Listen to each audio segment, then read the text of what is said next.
Start किया, अभी recording start किया, एक बार कंफर्म कर दो।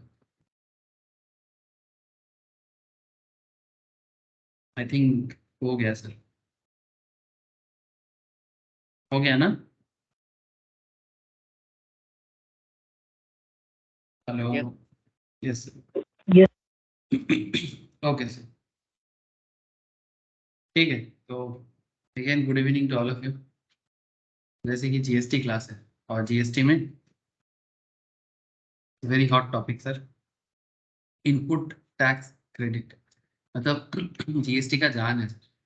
मतलब जीएसटी सबसे ज्यादा इसी मैटर में काम करते हैं। सिंपल बात है, क्यों? क्योंकि टैक्स लायबिलिटी जो कैलकुलेशन होता है, गवर्नमेंट के घर में टैक्स जमा करने के जो भी सिस्टम है, उसका कैलकुलेशंस करके, टैक्स पेयर का क्रेडिट वगैरह कैलकुलेशन करके, तो आईटीसी बहुत ज़रूरी चीज़ें हैं।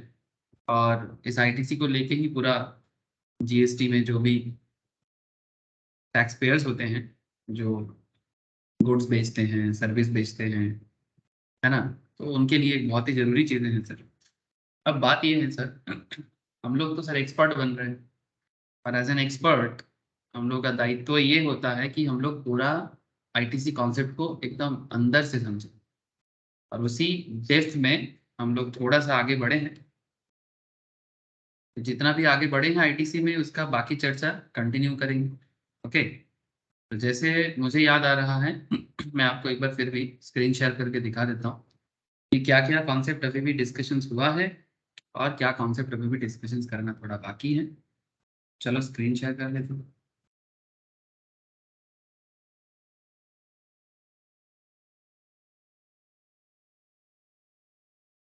अच्छा, जैसे कि आप लोग देख सकते हो सर, इनपुट टैक्स क्रेडिट, और इसमें हम लोग ऑलरेडी रेलिवेंट डेफिनेशंस चर्चा कर चुके हैं। Eligibility and conditions for taking ITC, मतलब आईटीसी के लिए एलिजिबल कौन है और कौन नहीं है, इसके ऊपर तो बहुत चर्चा चल रहा है। ब्लॉक क्रेडिट, लास्ट क्लास में मैं यही बात कर रहा था आप लोगों से, ठीक है। एलिजिबिलिटी एंड कंडीशंस पे सेक्शन 16 का एक बहुत बड़ा एरिया है, ब्लॉक क्रेडिट में सेक्शन 17 का एरिया है, और फिर जैसे हाउ आईटीसी इज यूटिलाइज्ड, ठीक है, and availability of credit in special circumstances. ये दो पॉइंट है जिसमें थोड़ा डिटेल्स चर्चा करना बाकी है। बाकी सभी पॉइंट्स में डिटेल्स में चर्चा हुआ है, और आज भी करेंगे। कुछ क्वेश्चंस भी करते हैं सर, ठीक है, कुछ क्वेश्चंस भी करते हैं। तो क्वेश्चंस करने से थोड़ा आप लोगों को भी सुविधा हो जाएगा। रोशनी भी ज्वाइन किए हैं, रोशनी, एक सेकंड, क्या दिक्कत?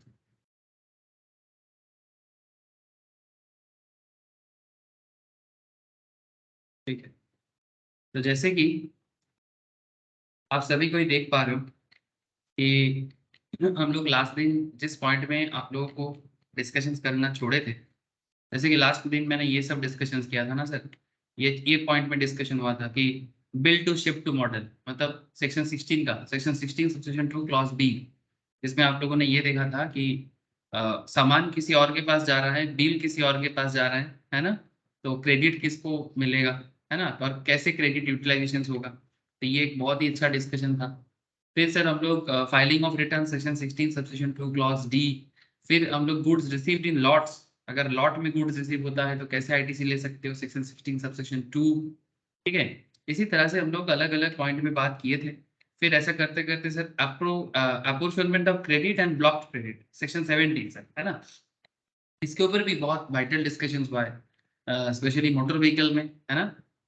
मोटर व्हीकल के ऊपर एक अच्छा डिस्कशन रहा है सर, कि कौन सा मोटर व्हीकल क्या होने से, मतलब मोटर व्हीकल के कैपेसिटी के ऊपर डिपेंड करके भी क्रेडिट का मैटर करता है। गुड्स और service on which credit is blocked, मतलब कौन सी गाड़ी में आपका ट्रांसपोर्टेशन हो रहा है बिजनेस पे, ठीक है। तो जैसे यहाँ पर बोला था, motor vehicles for transportation of person with seating capacity less than equals to 13 including driver, ठीक है। मतलब कहने का मतलब ये था कि कब ब्लॉक करेगा, कब अलाउ करेगा। ITC on eligible motor vehicle used for any purpose other than eligible purpose is not allowed, मतलब बिजनेस पर्पस में यूज करो तो एलिजिबल है, अगर बिजनेस पर्पस में नहीं है तो ब्लॉक कर देगा। तो ये सब चर्चा वेसल एयरक्राफ्ट, याद करें सर, ठीक है। मोटर व्हीकल का बात हुआ था, एयरक्राफ्ट के बारे में बात हुआ था, वेसल्स के बारे में बात हुआ था। ठीक है। इंश्योरेंस कंपनी, बैंकिंग बिजनेस के ऊपर भी मैंने बात किया था कि बैंकिंग एनबीएफसी के बारे में क्या कॉन्सेप्ट था, वो कितना आईटीसी यूटिलाइज कर सकता है, 50% का एक कॉन्सेप्ट याद है ना सर? हाँ। अच्छा चलो एक काम करते हैं, याद होना चाहिए सर, बिल्कुल याद होना चाहिए। क्या है ना सर, जीएसटी काफी सारा पॉइंट बोल के निकल जाता है। अब हमारा काम होता है ना कि उसको प्रैक्टिस करके याद करना। अब आप बोलेंगे सर हम प्रैक्टिस नहीं करेंगे तो फिर याद कैसे रहेगा सर? याद करना मुश्किल हो जाएगा। आज भी कुछ वाइटल बात करेंगे सर, कुछ केस स्टडीज करेंगे, कुछ क्वेश्चंस भी करेंगे। देखिए सिर्फ प्रोविजंस कई कभार थोड़ा माथा खराब कर देता है, थोड़ा क्वेश्चंस भी करेंगे। ठीक है। एक काम करते हैं, मैं थोड़ा सा आज का क्लास को थोड़ा क्वेश्चन से करते हैं, फिर केस स्टडीज में आएंगे। ठीक है, मतलब केस लॉज एग्जाम्पल्स। ठीक है। अच्छा जैसे मुझे और एक चीज आपको बताना है। जैसे मानो कि सेक्शन 17 में बहुत सारा पॉइंट है जो आज मैं आपको बताऊंगा थोड़ा। जैसे कि फ्री सैंपल गिफ्ट वगैरह होने से आईटीसी का क्या कॉन्सेप्ट है। मतलब अगर बिजनेस किसी को फ्री सैंपल दे रहा है, गिफ्ट दे रहा है, अगर कोई गुड्स लॉस्ट या स्टोलन हो जा रहा है, तो सेक्शन 17 सबसेक्शन 5 के तहत आपको आईटीसी मिलेगा कि ब्लॉक किया जाएगा, उसके बारे में बोला हो। ठीक है। तो ये भी एक चर्चा का विषय है। सैंपल गिफ्ट जो बिजनेस प्रोवाइड करते हैं उसका क्या। ठीक है। अरे बहुत सारा मैटर में बहुत सारा चीजों में बात करते हैं, और हर बार इसका क्या उसका क्या, मतलब आईटीसी मिलेगा कि नहीं मिलेगा, आईटीसी ब्लॉक होगा कि आईटीसी अलाउ करेगा, यही चर्चा है सर। ठीक है, यही चर्चा है। अब देखो आप लोग अभी एक कंप्लीट आईटीसी के बारे में बात कर रहे हैं हम लोग। अब जैसे जैसे आप लोग और अच्छे से पढ़ाई करेंगे, कुछ क्वेश्चन करेंगे ना, तो आपको थोड़ा और आइडिया क्लियर होगा।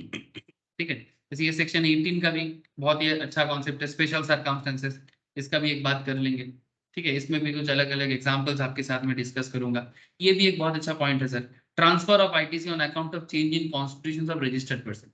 मतलब अगर आप एक कॉन्स्टिट्यूशन से थे कि मतलब आपका जो रजिस्टर्ड एरिया है, जिस पर्टिकुलर स्टेट में मानो आप रजिस्टर्ड हो, अगर आप अपना बिजनेस को शिफ्ट कर रहे हैं, ठीक है, तो बिजनेस शिफ्ट करोगे तो उस केस में आपका आईटीसी का कॉन्स्टिट्यूशन चेंज हो जाएगा क्या? मतलब पहले मानो आप नॉर्थ ईस्ट में थे, अब मानो आप दूसरी जगह में जा रहे हो। ठीक है। तो ऐसे केसेस में क्या होगा, तो उसमें आईटीसी कैसे यूटिलाइज होगा? ठीक है, अगर कोई बिजनेस सेल हो रहा है, मार्ज हो रहा है, डीमार्ज हो रहा है, अमलगामेंट हो रहा है। सेल होना मतलब बिजनेस बिक गया, मार्ज मतलब दो कंपनी मिलके एक हो गया, जैसे आइडिया और वोडाफोन में हुआ था। आप लोग बहुत सारा कंपनी होता रहता है मार्ज, बट मैं थोड़ा कॉमन कंपनी का नाम ले रहा हूँ ताकि आप लोग समझ जाओ, है ना सर? मार्च वगैरह में बहुत सारा कंपनीज का नाम है, लेकिन मैं दो चार नाम जो पॉपुलर है उसको ले लेता हूँ। डी मार्जर मतलब पहले एक था, अब अलग हो गया। अमल कमेट भी वही, दो कंपनी मिलके एक हो गया। कोई कंपनी एक दूसरे कंपनी को लीज दे दिया, मतलब रेंट पे दे दिया। लीज मतलब थोड़ा लॉन्ग टर्म रेंट को लीज कहते हैं। ट्रांसफर और change in ownership of business, अगर बिजनेस का ओनरशिप ही चेंज हो जाता है तो इसको बोलते हैं कॉन्स्टिट्यूशन चेंजेस। मतलब बिजनेस का जो कॉन्सेप्ट है वही बदल जाते हैं। तो ऐसे केसेस में आईटीसी का क्या होगा? बड़ा इंटरेस्टिंग केस है ना सर? ठीक है। How ITC is utilised. चलो थोड़ा आईटीसी यूटिलाइजेशन में मैंने पहले भी बात किया था, आज भी थोड़ा बात कर लेते हैं। आईटीसी यूटिलाइजेशन मतलब कि आईटीसी किसके साथ कौन कितना एडजस्ट करता है। मतलब मैं समझाता हूँ। ये मैं पहले भी बोला था, आपको क्वेश्चन करवाया था, आज भी दो चार क्वेश्चन करवा देते हैं। यूटिलाइजेशन ऑफ आईटीसी, ये बहुत पॉपुलर क्वेश्चन है एग्जाम पर्पज में। यूटिलाइजेशन ऑफ आईटीसी, समझ रहे हैं ना सर आप लोग? जैसे ये एक ग्राफिकल प्रेजेंटेशन से क्या समझ में आ रहा है? क्या समझ में आ रहा है? कि टैक्सेस पेड, मानो कि आप इंट्रा स्टेट परचेज कर रहे हो, या फिर अगर आप इंटर स्टेट परचेज कर रहे हो, या फिर अगर आप इंपोर्ट ऑफ गुड्स कर रहे हो, मतलब गुड्स इंपोर्ट कर रहे हो। इंपोर्ट मतलब दूसरे कंट्री से गुड्स मंगवा रहे हो सर, बाई करके ला रहे हो इंडिया में। तो ईच एंड एवरी केस में आपको आईटीसी मिलेगा सर। बट किसके साथ किसका एडजस्टमेंट?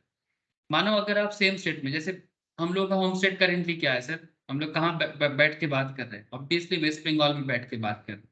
तो इंडिया के अंदर वेस्ट बंगाल एक स्टेट है ना? इंडिया के अंदर वेस्ट बंगाल एक स्टेट है।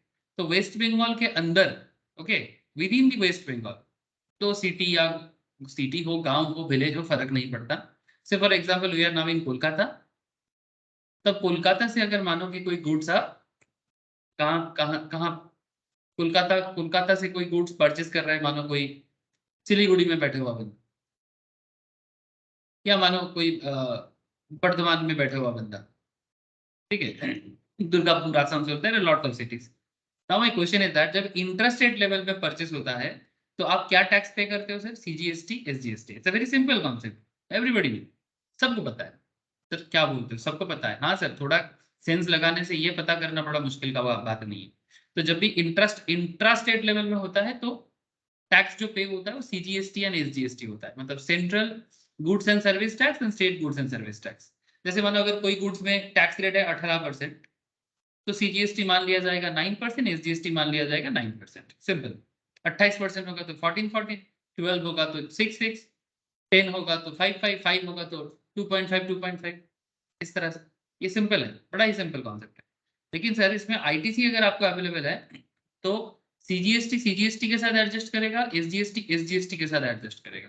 ये पहले भी बोला, फिर से बोल रहा हूँ।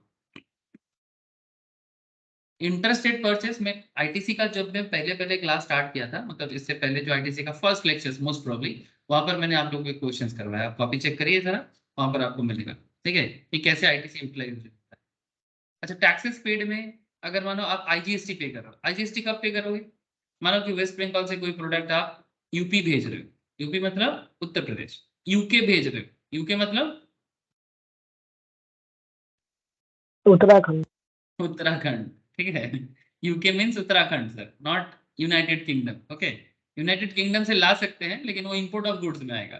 ठीक है, तो अगर आप इंटरस्टेट परचेज, इंटरस्टेट मतलब यूके से, मतलब उत्तराखंड से कोई चीज परचेज करके वेस्ट बंगाल से, वेस्ट बंगाल में ला रहे हो, उत्तर प्रदेश से कोई गुड्स परचेज करके वेस्ट बंगाल में ला रहे हो, तो आप जो जीएसटी पे करते हो आईजीएसटी है। इसमें जो आईटीसी आप अवेलेबल कर सकते हो आईजीएसटी है, मतलब आईजीएसटी आईजीएसटी के साथ ही एडजस्ट करेगा। और अगर कोई गुड्स आप फॉरेन से ला रहे हो, फॉरेन मतलब यूएसए, यूके, चाइना, हाँ, ये सब कंट्रीज, जर्मनी, जापान, जो भी आप लोग जानते हो, इवन बांग्लादेश, नेपाल, भूटान, सभी कुछ हो सकता है ना। कॉन्सेप्ट इज दैट कि इंपोर्ट ऑफ गुड्स मतलब उसमें आप क्या पे करते हो?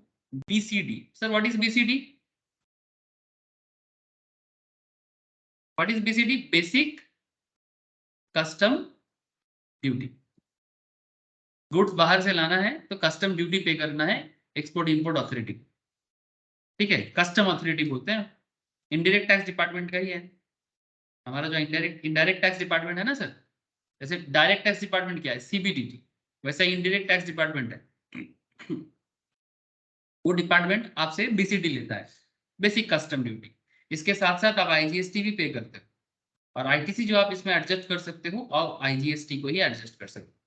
मतलब इंपोर्ट में जो जीएसटी पे किया जाता है उसका एडजस्टमेंट, आईटीसी एडजस्टमेंट किसके साथ होगा? आईजीएसटी के साथ होगा।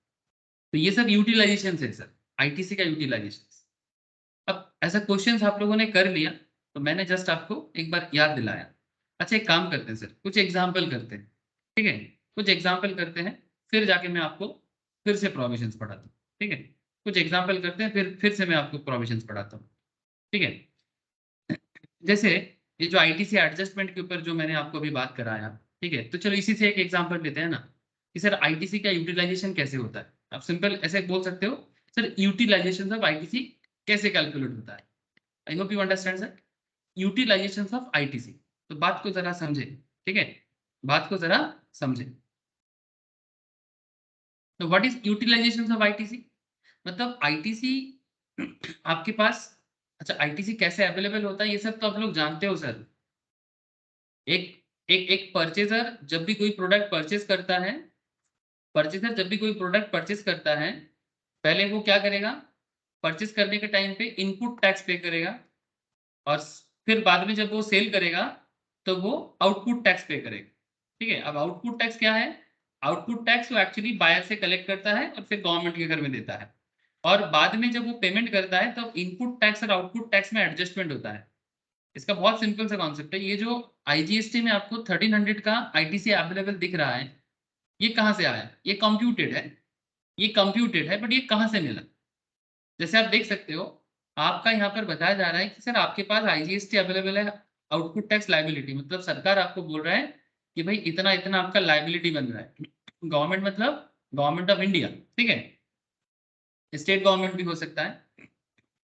तो स्टेट गवर्नमेंट, सेंट्रल गवर्नमेंट आपको बोल रहे हैं, जैसे आईजीएसटी सेंट्रल गवर्नमेंट के पास, तो गवर्नमेंट आपको कहता है कि भाई आपका इतना लाइबिलिटी बन रहा है, तो 1000 का लाइबिलिटी है, तो आपको 1000 तो देना पड़ेगा। बट आप बोल रहे हो ठीक है 1000 दे देंगे, बट मेरे पास ना आईजीएसटी में आईटीसी अवेलेबल है। आईटीसी मतलब इनपुट टैक्स क्रेडिट, मतलब बेसिकली आपके पास इनपुट टैक्स अवेलेबल है। अब ये इनपुट टैक्स बैलेंस कहाँ से बना, ये 1300 कैसे बना सर आपके पास? ये 200 का सीजीएसटी क्रेडिट है, कैसे अवेलेबल हुआ? एसजीएसटी में 200 अवेलेबल है, कैसे अवेलेबल हुआ सर? कुल मिला के आपका आईटीसी है 1700 का और आपका टैक्स लायबिलिटी है 1600 का। अब मैं आपको यहाँ पर जो समझाने जा रहा हूँ वो है कि सर कैसे इस आईटीसी को यूटिलाइज कर सकते हैं। मतलब पॉकेट से पैसा नहीं देंगे सर, न्यूली कोई खर्चा नहीं करेंगे, बस यूटिलाइजेशन ऑफ आईटीसी करेंगे। आप लोग मेरा बात समझ पा रहे हो? यस तो ये आईटीसी कहाँ मिला था, कैसे मिला था? सिंपल बात है सर, जो लोग भूल गए उनके लिए बोल रहा हूँ, जिनको याद है, जो पता है। आई नो आप लोगों में से बहुत लोग काम के साथ कनेक्टेड भी हो, काम भी करते हो, तो बहुत अच्छा है सर। अपना जो भी एक्सपीरियंस जहाँ से मिल रहा है लपेट लो सर। नॉलेज का क्या है ना, जहाँ से मिले लपेट। नॉलेज आपको उम्र उम्र के साथ आपका ब्यूटी, आपका हैंडसमनेस सब ढल जाएगा, लेकिन उम्र के साथ साथ एक चीज बढ़ता है सर, वो क्या है बोले तो? ज्ञान बढ़ता है। जानते हो सर ये बात? हाँ, आपके अंदर जो भी खूबसूरती है, ठीक है, जो भगवान का दिया हुआ खूबसूरती, ठीक है, आप अगर हैंडसम हो, अगर आप ब्यूटी हो, जो भी हो आप, वो आपके समय के साथ साथ ढल जाएगा, है ना? वो एक गाना है ना हिंदी मूवी में, कहता है कि गोरे रंग पर तो घमंड न कर, गोरे रंग तो दिन में ढल जाएगा। तो बेसिकली बात है सर कि जिसका जो भी ब्यूटी है ठीक है, भगवान का दिया हुआ, लेकिन ज्ञान एक ऐसा चीज है ना, इसका घमंड तो कभी नहीं होता, होना भी चाहिए, नहीं चाहिए, बट ज्ञान जितना हो सके, जहां से हो सके, लेते जाओ और यूटिलाइज करते जाओ।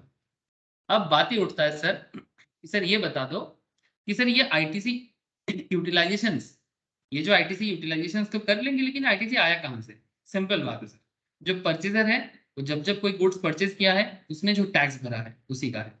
अब जब वो सेल किया उसका लाइबिलिटी बना है, तो सेल के टाइम पे लाइबिलिटी बनता है जो वो परचेजर से कलेक्ट करता है ना, और उसको सरकार के घर में जमा करना होता है, और उसके उसका जो परचेज अमाउंट है उससे उसको उसके पास जो भी आईटीसी जमा हुआ है, बेसिकली ये उनका आईटीसी जमा हुआ है। इट्स जस्ट लाइक जैसे कि आप लोग कई कबार पेबैक मिलता है ना, मानो कि पेटीएम एक समय में बहुत पेबैक दे रहा था।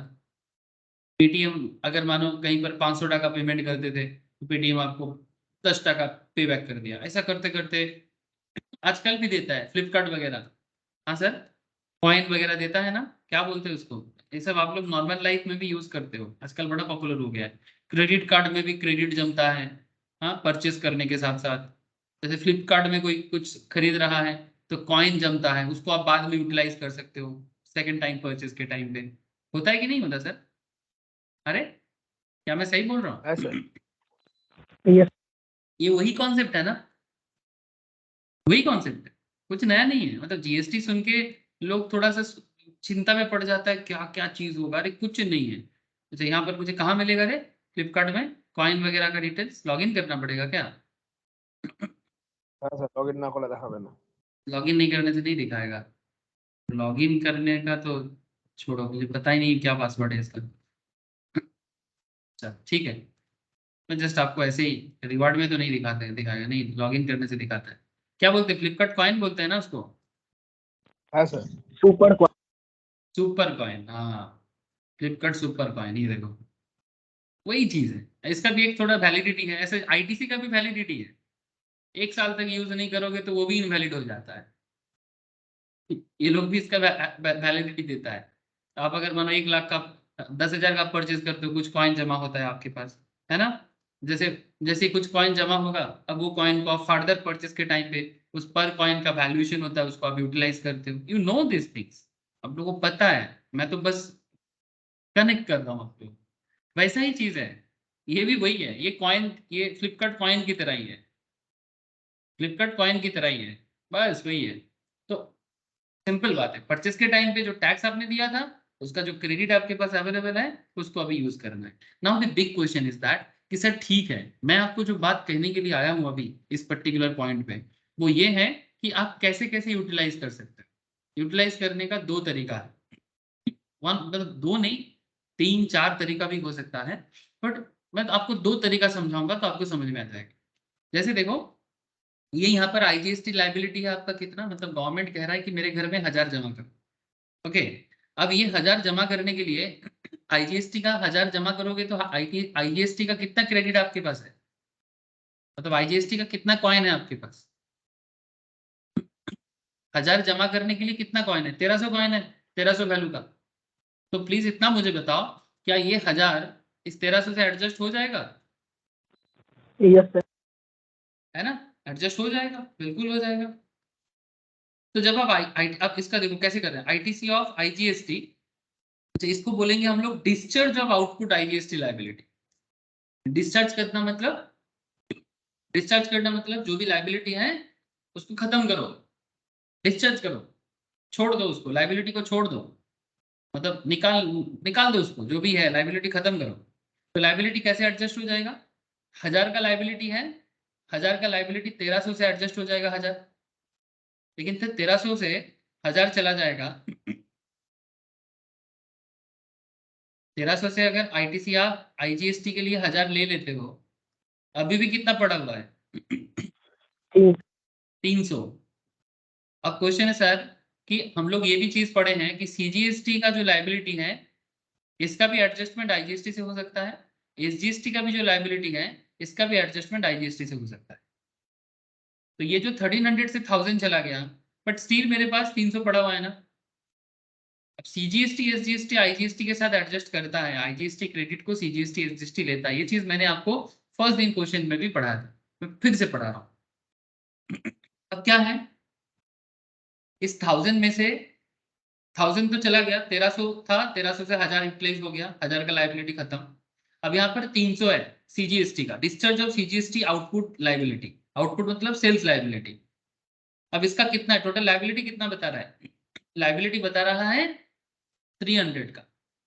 अच्छा एक चीज आप मुझे बताओ कि आपका ये जो 300 का लायबिलिटी है, ये 300 के लायबिलिटी और आपके पास सीजीएसटी लायबिलिटी है 200 का, तो क्या आप पहले 200 यूज करोगे कि पहले आपके पास जो 300 बैलेंस है आईजीएसटी का वो यूज करोगे? पहले 300। हाँ पहले 300। 300 का जो आईजीएसटी अवेलेबल है यहाँ से यूज करेंगे, वेरी गुड सर। ठीक है, तो आपका लायबिलिटी बनता है गवर्नमेंट के घर में 300, और आपके पास ऑलरेडी 300 का लायबिलिटी आईजीएसटी क्रेडिट है आपके पास, जो अभी भी अनयूटिलाइज्ड है। अब इसको यूटिलाइज कर लेंगे, उसके बाद अगर कुछ बैलेंस चाहिए तो फिर सीजीएसटी खुद के साथ एडजस्ट करेगा, सिंपल बात है। ठीक है, अब ITC of IGST has been completely exhausted, है ना। अब इसको कैसे यूटिलाइज, देखो पूरा 1300 को पूरा यूज कर लेंगे, पूरा 1300 को पूरा यूज कर लेंगे, 200 सीजीएसटी के लिए दे देंगे 300 में से, तो 300 से अगर 200 सीजीएसटी में चला गया, अभी भी कितना बच गया सर, 100। अब इसको एसजीएसटी में एडजस्ट कर लेंगे, एसजीएसटी का लायबिलिटी कितना है 300, एसजीएसटी का लायबिलिटी है 300, लेकिन हम लोग सीजीएसटी के लिए मतलब आईजीएसटी से 300 से 100 यूज कर लेंगे। लेकिन सर अभी भी बाकी रह गया कुछ लायबिलिटी, अभी भी कुछ लायबिलिटी बाकी रह गया। बोलो सर। सीजीएसटी में 300 भी तो लगा सकते हैं, 200 क्यों? सीजीएसटी में मैं समझा नहीं, अरे बोल। मतलब सीजीएसटी में तुमको 300 पे करना है, तो हाँ फिर ठीक है, आईजीएसटी में से yes yes yes, that's a very good question, that's a very good question sir. मतलब मैं आपका बात समझ गया, आप कहना चाहते हो कि सर मेरे पास 1300 था, 1300 से मैंने 1000 यूज किया, 1000 कहाँ से यूज किया, आईजीएसटी से, तो 1300 का आपके पास आईजीएसटी क्रेडिट था, उसमें से 1000 आपने आईजीएसटी के लिए यूज कर लिया, स्टिल यू हैव 300 का बैलेंस, हाँ या ना, दैट्स ट्रू। यस अब आपका सीजीएसटी लायबिलिटी है 300 का, आप कहना चाहते हो सर मेरे पास तो 300 का क्रेडिट है आईजीएसटी क्रेडिट, तो हम आईजीएसटी क्रेडिट के लिए ये पूरा का पूरा इस्तेमाल कर सकते हैं इस 300 लायबिलिटी के लिए, yes you can do that. लेकिन इन दैट केस एसजीएसटी के लिए आप आईजीएसटी का कोई भी एडजस्टमेंट नहीं कर सकते।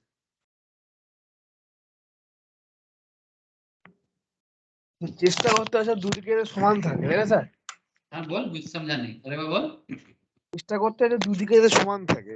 नहीं ऐसा जरूरी नहीं है, तुम কেন अपने স্যার हिसाब से हाँ অনেক बोल সময় হয়, যতবার চেষ্টা করি করার জন্য, নালে কি হয় পরের মাসে মানে প্র্যাকটিক্যাল লাইফে পরের মাসে যখন ফাইল করতে যাবো, সাপোজ দেখা যাচ্ছে ধরো এসজিএসটি টাকা পড়ে আছে 800 টাকা, জাস্ট ফর সে, हम्म কিন্তু আবার টোটাল আমার ট্যাক্স হয়েছে ধরো, আমার যেটা ইনপুট যেটা আছে हम्म বা আউটপুট যেটা আছে, আমার 800 টাকা আউট ইনপুট পড়ে আছে আর আমার আউটপুট পড়ে আছে 600 টাকা, তাহলে আমাকে यस ট্যাক্স হচ্ছে না। 600 টাকা हाँ যদি 300 দিন ভাগ হয়ে যায়, তখন আমাকে তাও 300 টাকা লাইবিলিটিস চলে আসছে আমার। हाँ मतलब बेसिकली गवर्नमेंट ये चाहता है कि तुम सारे का सारा एडजस्टमेंट सभी के साथ थोड़ा थोड़ा करो यही कहना चाह रहा है ना ये হ্যাঁ स्नेहाशीष স্যার, को মানে যে পার্টি হচ্ছে না সেই পার্টিকে ট্যাক্স পড়ে যাবে যদি এই यस আলাদা यस করে না। मतलब पूरा 300 क्रेडिट तुम यूज कर लोगे मतलब एसजीएसटी में अगर तुम कुछ भी यूज नहीं करोगे तो फिर उसमें थोड़ा सा दिक्कत बढ़ता है मतलब सर इसमें 150 भी कर सकते, हाँ बोल इसमें 150 भी तो कर सकते, सीजीएसटी में 150 और एसजीएसटी यूजीएसटी में 150। हाँ कर सकते हो बट स्टैंडर्ड वे में मतलब किसी एक को पहले थोड़ा पूरा कवर कर किसी एक को कवर कर लो जैसे मैं आपको तुमको समझा रहा हूँ तुम पूरा केस को देखो कि मतलब ये थोड़ा देखो सॉफ्टवेयर लेवल में जब प्रैक्टिकली करोगे तो वो लोग थोड़ा सा मतलब एक स्टैंडर्ड वे बना के रखता है नहीं तो ना तुम प्रोसेस नहीं कर पाओ ठीक है तो यही जो कॉन्सेप्ट है ये प्रोसेस बड़ा ही प्रैक्टिकल कॉन्सेप्ट है मतलब ये जो मैं आपको बताना चाह रहा हूँ रियल लाइफ में ऐसा ही देखने को ज्यादा मिलता है कि आपके पास 300 का क्रेडिट है आपके पास 300 का क्रेडिट है 300 का क्रेडिट में से सीजीएसटी के साथ आप 300 लाइबिलिटी को पूरा करने के लिए आप यहाँ से 200 लो और एसजीएसटी लाइबिलिटी में भी 300 है तो बाकी 100 बचा हुआ है ना अब वो 100 अब इसको लेने के पीछे का क्या रीजन है मैं आपको बता दूं तो पहले आईजीएसटी तो कंप्लीटली एग्जॉस्टेड हो गया क्योंकि 200 में आप 1000 आपका आईजीएसटी के साथ आईजीएसटी हो गया 200 आपका सीजीएसटी में चला गया 100 आपका एसजीएसटी और यूटीजीएसटी में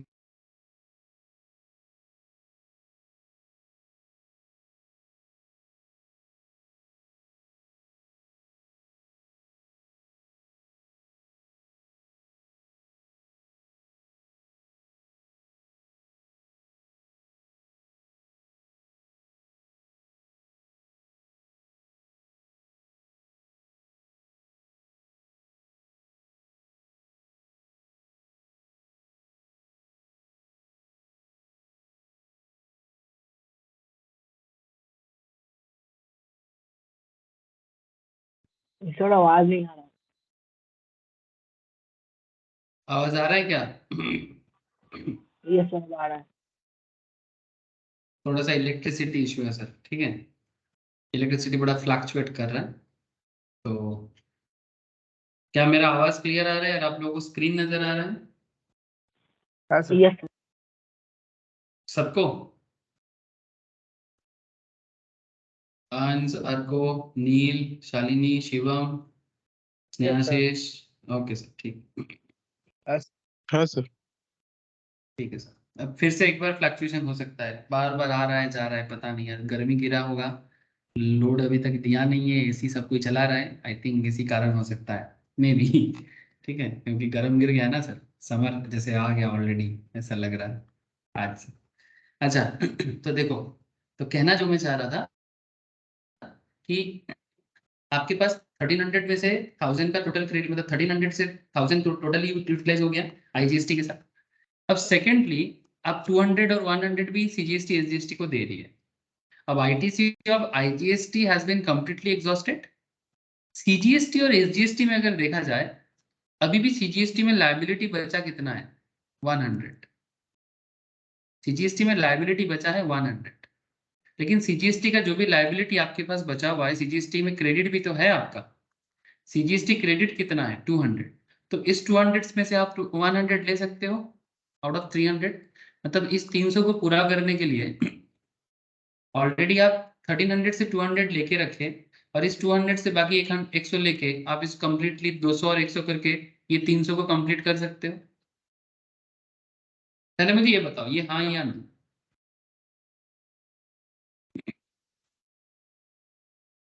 हेलो क्या आप लोग को बात समझ में आया सर ये तो 200 और 100 वाली समझ।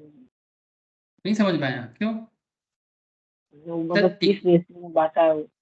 बेसिस कुछ नहीं है, क्रेडिट है, ले रहे हैं, बेसिस का कुछ नहीं है, मतलब कोई यहाँ प्रोपोर्शनेट मैटर ही नहीं है। मतलब अपने वहां से कितना डाल सकते हैं? तुम्हारे पास क्रेडिट है ना। देखो पहला बात ये तो आप लोग यस। जानते ही हो क्या, आईजीएसटी के साथ सीजीएसटी और एसजीएसटी दोनों एडजस्ट हो सकता है। मतलब सीजीएसटी लाइबिलिटी के लिए आप आईजीएसटी को यूटिलाइज कर सकते हो, और एसजीएसटी यूटीजीएसटी के लिए भी तुम आईजीएसटी को यूटिलाइज कर सकते हो। बस सीजी और एसजी एक दूसरे के साथ एडजस्ट नहीं करता, ये दोनों में क्रॉस यस। यूटिलाइजेशन नहीं है, ये तो जानते हो, है ना। लेकिन सीजीएसटी और एसजीएसटी ये दोनों आईजीएसटी को तो अवेल कर सकता है ना। हाँ। तो बस उसी कॉन्सेप्ट के ऊपर बेस करके हम लोगों ने यहाँ पर क्या कर रहा है सर, कुछ नहीं। आपके पास आईजीएसटी लाइबिलिटी 1000 था, 1000 में आपका क्रेडिट लाइबिलिटी क्रेडिट कितना है, क्रेडिट अवेलेबल कितना है, मेरे पास 1300 का क्रेडिट है, क्या 1300 से 1000 एडजस्ट होगा? यस।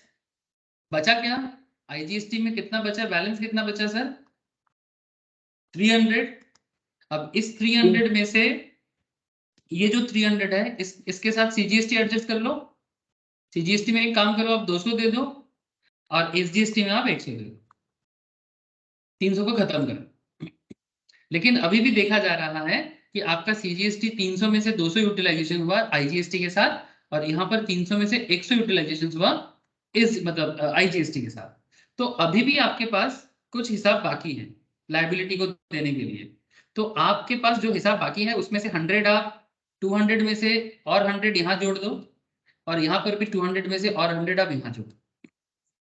तो क्या हुआ आपका हिसाब देखो, आपके पास सीजीएसटी में बैलेंस पड़ा हुआ कितना, 100, आईजीएसटी में एसजीएसटी में 200 बैलेंस था, 200 का 200 चला गया, 100 और 100 करके 200 ही चला गया टोटल, सॉरी यहाँ 200 ले लो सर, ये पूरा का पूरा 200 आ जाएगा, क्योंकि टोटल 300 है ना एसजीएसटी, तो 200 यहाँ पर पूरा का पूरा आ जाएगा। 100 आपने आईजीएसटी से लेके रखा था, 100 आपने दिस ये 300 से आपने ये 100 ले लिया था, लेकिन और भी 200 देना है, तो इसके पास खुद का था, तो खुद का जो था उसके ले लो, तो कुल मिला के यहाँ पर भी आपका 200 चला गया। तो एसजीएसटी बैलेंस आपका और कुछ नहीं बचेगा, सिर्फ सीजीएसटी में 100 पड़ा हुआ है। अब आप हिसाब लगाओ, आपका आउटपुट आईजीएसटी 1000 का चला गया, आपका आउटपुट सीजीएसटी 3000 का भी एडजस्ट हो गया, आपका आउटपुट एसजीएसटी भी 300 एडजस्ट हो गया, कुल मिला के आपको 1600 एडजस्ट करना था, आपने कर दिया। लेकिन अभी भी आपके पास 100 का आईटीसी अवेलेबल है, वही होना चाहिए था, वही हुआ है। 1700 का क्रेडिट है मेरे पास, और 1600 का मेरा लाइबिलिटी था, तो मेरा 100 बचना चाहिए था। अब ये 100, हेलो, बात को ध्यान से समझना, ये जो 100 आपको बैलेंस करना था, ये बैलेंस आप करेंटली आपने किसका बैलेंस रखा सर, ये जो 100 बैलेंस रहा ये किसका रहा, सीजीएसटी का रहा, हेलो। यस। अब अगर आप चाहो तो इसका एसजीएसटी का भी बैलेंस रख सकते हो, सेम कॉन्सेप्ट में, सेम कॉन्सेप्ट में, হ্যাঁ बस দেড়শো उल्टा। হয়ে যাবে। हाँ बोल, हाँ बोल। তা আমি যে 300 আমার যেটা পড়ে থাকছে সেটাকে 2 দিয়ে আমি 150 ব্যাক ক্যালকুলেশন করি 150 করে রাখি नहीं तू 150 ऐसा করে। कर, हाँ तो तू তাহলে ऐसा कर 50 सकता है, তাহলে আমার हाँ तो फिर 50-50 पड़ा रहेगा। ठीक है, अब ये देखो, ये सब सिंपल बात है सर, ये सब परमुटेशन कॉम्बिनेशन है, ठीक है। आप करके देखो, आपको जो ठीक लगे आप उसके हिसाब से आप एज ए बिजनेसमैन आपका कौन सा क्रेडिट यूटिलाइजेशन ज्यादा होता है, एज ए बिजनेसमैन आपका कौन सा क्रेडिट यूटिलाइजेशन ज्यादा होता है, आईजीएसटी ज्यादा होता है, सीजीएसटी ज्यादा होता है, आप हिसाब देखो, आपके उसके हिसाब से आप एडजस्ट करो, ठीक है, आपको जिसमें सुविधा। अच्छा दूसरा जो पॉइंट है, मैं आपको और एक कैलकुलेशन बता रहा हूँ, आपके पास और एक ऑप्शन, और एक नहीं, आपके पास और भी ऑप्शन है, मैं आपको और एक ऑप्शन दिखा रहा हूँ, अब इसमें ऑप्शन आप बनाते रहो। अब आईजीएसटी आउट ऑफ 1300 आपका क्रेडिट था आईजीएसटी में, 1000 आपने आईजीएसटी का ले लेंगे, और सीजीएसटी के लिए अब उल्टा करना है सर, पहले वाले केस में सीजीएसटी में 200 दिए थे, पहले वाले केस में सीजीएसटी में 200 दिए थे, इस बार आप सीजीएसटी को 100 दे दो, एसजीएसटी को 200 दे दो। अब सीजीएसटी कैलकुलेशन के टाइम पे सीजीएसटी का जो 300 का क्रेडिट था टोटल, ठीक है, 300 में से 200 ले लो, टोटल सीजीएसटी का 300 एडजस्ट हो जाएगा, ठीक है। और एसजीएसटी के केस में, एसजीएसटी के केस में आपका टोटल क्रेडिट कितना होता है, एसजीएसटी के केस में आपका टोटल क्रेडिट पड़ा हुआ है 200, है ना। तो 200 में से ऑलरेडी 200 आपका यहाँ पर चला गया, और तो फिर 200 में से और 100 आप ले लो। तो इस केस में क्या होगा, एसजीएसटी का जो आपके पास क्रेडिट 200 का था, उसमें से ऑलरेडी आईजीएसटी के थ्रू से 200 एडजस्ट हो चुका था, और 100 ले लो जो एसजीएसटी के पास खुद का पड़ा हुआ था। तो फिर भी आपके पास 200 माइनस 100 करके 100 पड़ा रहेगा एसजीएसटी का। अब कोई बोलेगा सर हम 150 करेंगे, दोनों में 50-50 करेंगे, कर सकते हैं, अगर सिस्टम आपको लेता है आप कर सकते हो, ठीक है। लेकिन ये जो दो मैंने आपको दिखाया, ये दोनों स्टैंडर्ड मेथड ऑफ यूटिलाइजेशन, मतलब सिंपल बात है, एक बार हम लोगों ने सीजीएसटी में 100 बैलेंस रखा, और एक बार हम लोगों ने एसजीएसटी में 100 बैलेंस रखा। But point is that sir there can be no other options also for utilisation of ITC against CGST and SGST liability. In this example, two options for utilizing ITC of IGST against CGST and SGST liabilities are shown. और भी options है, there can be other options also, आप कर सकते हो, मना नहीं है। There can be other options also for utilisation of ITC of IGST against CGST और एसजीएसटी लायबिलिटीज, बट हम लोग यहाँ पर दो देखें। बट आप चाहो तो और भी कॉन्सेप्ट यूज करके अगर सिस्टम प्रोसेस में ले लेता है आप कर सकते हो, कोई दिक्कत नहीं। बोलो सर, क्या आप लोग की यूटिलाइजेशन ऑफ आईटीसी समझ में आया? यस। ठीक है, सिंपल कॉन्सेप्ट है। बाकी जब आप प्रैक्टिकल लेवल में एडजस्ट करोगे, आप देख लो कि सिस्टम क्या फॉलो कर रहा है। ऐसा कोई हार्ड एंड फास्ट रूल नहीं है, बट एक रूल है सर, एक चीज आपको भूलना नहीं चाहिए, कि जो रूल बार बार मैं आपको पहले दिन भी बोला था, मतलब इससे पहले भी हम लोग क्लास में बोले हैं, कि अगर आपका आईजीएसटी क्रेडिट है, आईजीएसटी के साथ सीजीएसटी भी एडजस्ट हो सकता है, एसजीएसटी भी एडजस्ट हो सकता है, ठीक है। बट एक बात आपको याद रखना चाहिए कि सीजीएसटी और एसजीएसटी अपने बीच में कोई क्रेडिट यूटिलाइजेशन नहीं कर पाए, इस बात का ध्यान रखिए। अच्छा, अगर आपका इंपोर्ट ऑफ गुड्स है तो उसमें आप कौन सा आईटीसी यूटिलाइज करोगे? आप कस्टम ड्यूटी जो देना है दो, ये ऐसे कस्टम एक्ट में हम लोग इसके बारे में पढ़ते हैं।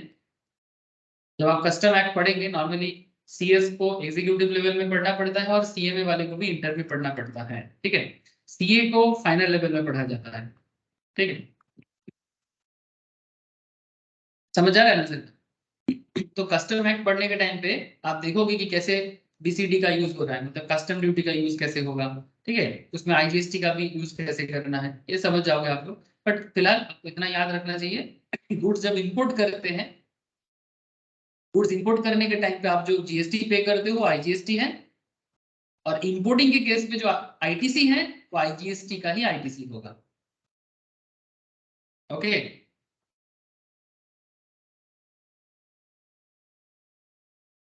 सर बोलो सर।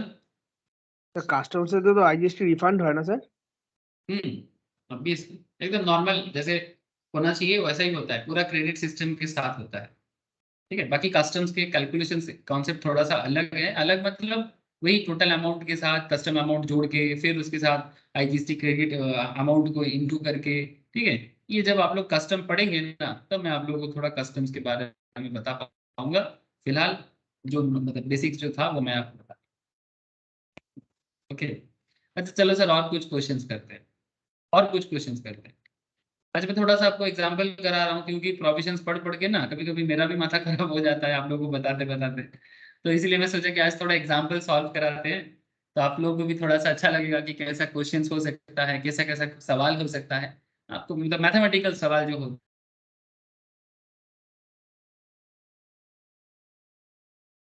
सर लॉ पढ़ा पढ़ा के माथा खराब कर देते। सर मेरे को ना कोई माथा खराब करने का शौक तो नहीं है, बट क्या करें।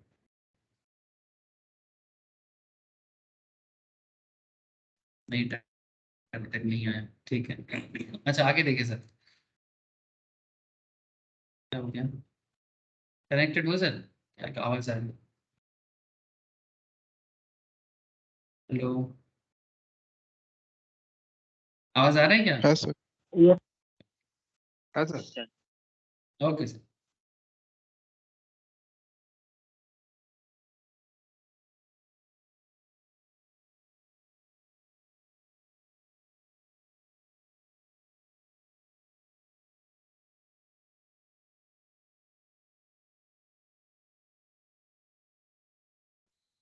सर आवाज नहीं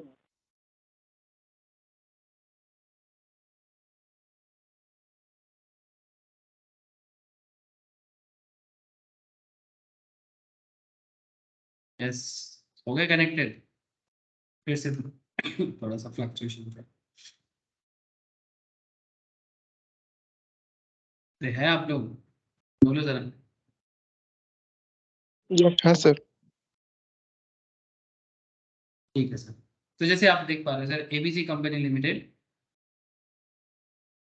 जो रजिस्टर्ड है जीएसटी में, और क्या करता है, हैवी मशीनरी मैन्युफैक्चर करता है। It procure the following items during the month of July. अब जुलाई महीने में प्रोक्योर का मतलब क्या होता है, जुगाड़ लगाना, मतलब खरीदा होगा। जुगाड़ लगाने का तो एक ही तरीका होता है, कहीं ना कहीं आपको पैसा दे के खरीदना पड़ेगा। अब जैसे कि आपने परचेज किया तो ऑब्वियसली परचेज के टाइम पे जीएसटी भी दोगे, है ना। तो electrical transformer to be used in the manufacturing process, तो ये जो एबीसी कंपनी है इनको इलेक्ट्रिकल ट्रांसफार्मर का जरूरत होता है जो मैन्युफैक्चरिंग प्रोसेस में इनको लगेगा। इस पे इनका जो जीएसटी का वैल्यू है वो दिया, जीएसटी का वैल्यू दिया है 5,20,000 का जीएसटी है, ध्यान से सुनना, ठीक है। Trucks use for transportation of raw material 1 lakh का जीएसटी है, मतलब ट्रक जो यूज हुआ ट्रांसपोर्टेशन ऑफ रॉ मटेरियल में, उसमें जीएसटी जो देना पड़ा हुआ 1 लाख का है। रॉ मटेरियल जो उन्होंने यूज किया वो 2 लाख का है GST. Confectionery items. These items were supplied free of cost to the customer in a customer meet organized by the company. Company ने एक सेमिनार किया, सेमिनार में लोगों को समझाया बताया और उसमें थोड़ा खाना खिलाया, ठीक है, जो एक नॉर्मली होता है। अब इस पे भी कन्फेक्शनरी आइटम पे भी कंपनी ने अच्छा खासा जीएसटी पे किया, उसका भी वैल्यू 25,000 का है। नाउ क्वेश्चन क्या कर रहे हैं आप, what is the question they ask? Now they ask you determine the amount of ITC available with ABC Company Limited for the month of July by giving necessary explanation for the treatment of various items. Subject to the information given above, assume that all other conditions necessary for availing ITC have been fulfilled. मतलब ये मान के चलते हैं कि ITC मिलने के लिए जो बाकी कंडीशंस है वो फुलफिल किया है, मतलब वही इनवॉइस वगैरह जमा करना, ठीक है, अपलोड करना, ठीक है, जीएसटी का जो भी फॉर्म होते हैं उसके हिसाब से आईटी है, उसके हिसाब से फॉर्म को सबमिट भी किया, डेटा भी अपलोड किया, जो भी जरूरी चीजें हैं वो किया गया है। GST 2A 2B 3A 3B जो भी है, समझ रहे हैं। तो बात यह है सर, जो भी बेसिक बातें हैं वो सब फुलफिल हुआ है। आपको पूछ रहे हैं आप बताओ कि आईटीसी अवेलेबल कितना, बस इतना पूछा है। बाकी देखो फॉर्म का काम प्रैक्टिस करने से ही समझ में आ जाए, बट मेन बात है सर कैलकुलेशन करके कि कितना वैल्यू मिलेगा नहीं मिलेगा ये बता। तो आप लोगों को कतो 8,20,000 सर। 7,20,000 मेरे को एक 8 अच्छा 7 8 लाख 8,20,000 क्या होगा, मतलब ওটাই আইটিসি নিতে পারবো, কনভেনশনারি আইটেম নিতে পারবো, ফ্রিতে বেচেছি, ইনভয়েস তো করি, চার্জ করে নিতে পারবো না তো। यस, और किसी का कोई जवाब होगा सर? ये सब से मतलब साइंस के साथ एग्री कर रहे हो? सर इसमें आप इसके साथ एग्री, बोलो सर एग्री है क्योंकि 25,000 तो फिर उसमें ऐड होगा नहीं, क्योंकि 25,000 का जो है, very good sir, very good, आप लोग समझ गए। सेक्शन वाइज भी लिखना पड़ेगा एग्जाम में, ठीक है। पहला बात, इलेक्ट्रिकल ट्रांसफार्मर 5,20,000 का आईटीसी मिलेगा, मतलब ये आपने परचेज किया 5,20,000 का जीएसटी पे किया, ये आपका क्रेडिट में जमा होगा, बिल्कुल जमा होगा, ठीक है। Being goods used in the course of furtherance of business, क्यों होगा, जब इसका रीजन देना पड़ेगा एग्जामिनेशंस में, आपको लिखना पड़ेगा सब्जेक्टिव क्वेश्चंस में, being goods used in the course of furtherance of business, क्योंकि ये गुड्स बिजनेस के फर्दरेंस के लिए यूज किया जा रहा है। That is why ITC thereon is available in terms of section 16 subsection 1, section 16 का matter. Second thing, the truck used for transportation of raw material. अब हम लोग मोटर व्हीकल के बारे में लास्ट क्लास में ही पढ़े हैं सर, कुछ केस में मोटर व्हीकल में ब्लॉक करता है, लेकिन सर ये तो फर्दरेंस ऑफ बिजनेस के लिए है, इसमें तो ब्लॉक नहीं कर सकता। और ऊपर से ट्रक यूज किया गया, तो ITC on motor vehicle use for transportation of goods is not blocked under section 17 subsection 5 clause A. अब ये देखो सर, जब हम लोग प्रोविजंस पढ़ते हैं तब आप लोग बोर हो जाते हो, लेकिन अब देखो जब आंसर लिखना पड़ेगा तब आपको रीजन देना पड़ेगा कि आप जो बता रहे हो कि ये ब्लॉक्ड नहीं है, तो कहाँ लिखा है कि ये ब्लॉक्ड नहीं है। तो अगर आप प्रोविजंस को ठीक से नहीं पढ़ोगे तो जवाब देने के टाइम पे आप उसका रीजन नहीं बता पाओगे, और अगर आप रीजन नहीं दे पाओगे तो आपका मार्क्स कट सकता है। कट सकता है, नहीं कटेगा। तो 1 लाख मिल जाएगा, तो 5,20,000 एंड सेकेंड थिंग 1 लाख भी आपको आईटीसी अवेलेबल होगा। रॉ मटेरियल, इसका भी same concept, being goods used in the course of furtherance of business, क्योंकि ये भी furtherance of business में है, and ITC thereon is available section 6 subsection 1, उसमें जो भी जीएसटी होगा 2 लाख का वो भी आपको अवेलेबल होगा। होगा क्या नहीं, क्या नहीं हो पाएगा? कन्फेक्शनरी आइटम, जिसका जवाब आप लोगों ने सही दिया सर, बिल्कुल जवाब सही है, लेकिन ये कहाँ लिखा हुआ है वो बताना पड़ेगा। Confectionery item for consumptions of customers at customers meet. ITC on food or beverage is specifically disallowed unless the same is used for making outward taxable supply of the same category or as an element of taxable composite. अगर ये same category of business में होता, मतलब मानो कि बंदे का confectionery business का ही काम होता, मतलब वो क्या करता है, कन्फेक्शनरी खरीद के कन्फेक्शनरी बेचता है। हेलो, अगर वो कन्फेक्शनरी खरीद के कन्फेक्शनरी बेचने का काम करता तो बिल्कुल आईटीसी अवेलेबल कर सकता था।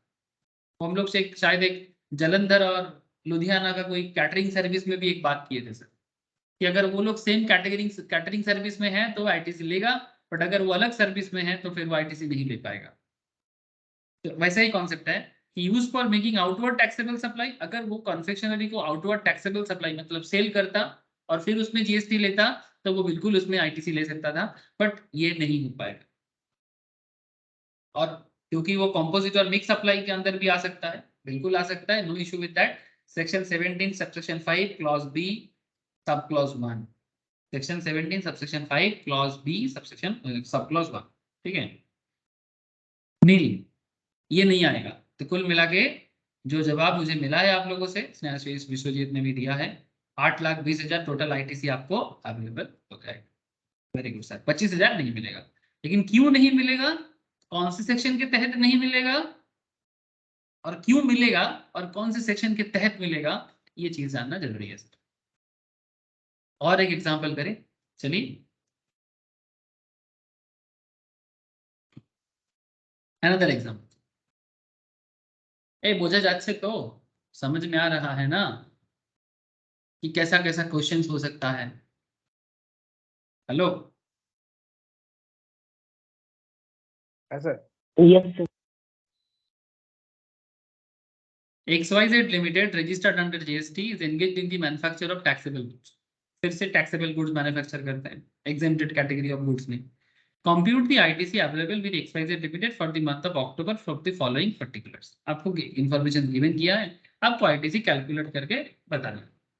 आपको information दिया है, आपको ITC कैलकुलेट करके बताना। तो कैलकुलेट करो और बताओ और क्या। तो XYZ Limited registered under GST is engaged in the manufacture of taxable। तो इसमें पहले देखो इनवर्ड सप्लाईज में इनपुट ए मतलब कुछ ऐसा गुड्स है जो इनपुट परचेज किया है। इनपुट परचेज मतलब बेसिकली परचेज, जब आप परचेज करते हो तब आपने जीएसटी दिया। तो कितना जीएसटी दिया, एक गुड्स पे 1 lakh. One invoice on which GST payable was 10,000 is missing. इस परचेज में एक इनवॉइस है जिसमें 10,000 का जीएसटी पेबल है जो मिसिंग है। इनपुट बी 50,000 का जीएसटी है। Inputs are to be received in 2 instalments, मतलब जो परचेज आपने किया ये लॉट में मिलेगा। पहला लॉट मिल गया, first instalment has been received in October, second instalment अभी भी रिसीव नहीं हुआ है। कैपिटल गुड्स मतलब कोई मशीनरी आइटम में भी, कैपिटल गुड्स मतलब something like a plant machinery item जो बिजनेस में लॉन्ग टर्म बेनिफिट के लिए यूज होगा। कोई मशीनरी पार्ट्स है जिसको परचेज करने के टाइम पे आपने जीएसटी दिया, उसका आप आईटीसी लेना चाहते हो या नहीं चाहते। उसमें इनकम टैक्स के साथ भी एक एडजस्टमेंट होता है ना सर, आप लोग देखे हो डिप्रिसिएशन का। अगर डिप्रिसिएशन लोगे तो यहाँ पर आईटीसी नहीं ले सकते कैपिटल गुड्स। ये लास्ट दिन पे मैंने इसके बारे में बताया, ठीक है। अच्छा, कैपिटल गुड्स 1,20,000 इसका जीएसटी है, फिर आपको सवाल यहाँ पर एक रिमार्क दिया है, XYZ limited has capitalized the capital goods at full invoice value inclusive of GST as it will liable depreciation on the full invoice value. अच्छा, ये भी बोल दिया कि वो जीएसटी मतलब कैपिटलाइज भी कर दिया फुल इनवॉइस वैल्यू को, और उसमें डिप्रिसिएशन भी अवेल कर रहा है अपने इनकम टैक्स के अंदर। ठीक है। इनपुट सर्विस, कोई सर्विस परचेस किया जिसमें जीएसटी का वैल्यू होता है 2,25,000 का। सर्विस में one invoice dated 20th January का on which GST payable was 50,000 has been received in October. जनवरी का इनवॉइस है जिसका जीएसटी पेबल 50,000 का है, जो रिसीव हो रहा है अक्टूबर में। ठीक है।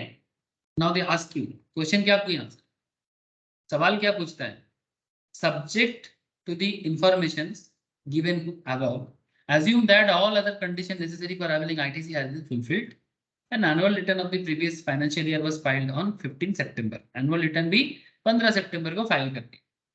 नाउ सिंपल कैलकुलेट करके बताना है और विद रीजन भी देना है आपको कि आईटीसी सर 2,65,000। हाँ बोलो कितना? 2,65,000। 2,65,000। चलो आंसर तो सही है। ठीक है, आंसर बिल्कुल सही है। अच्छा, पहला बात, इनपुट ए का कितना मिलेगा?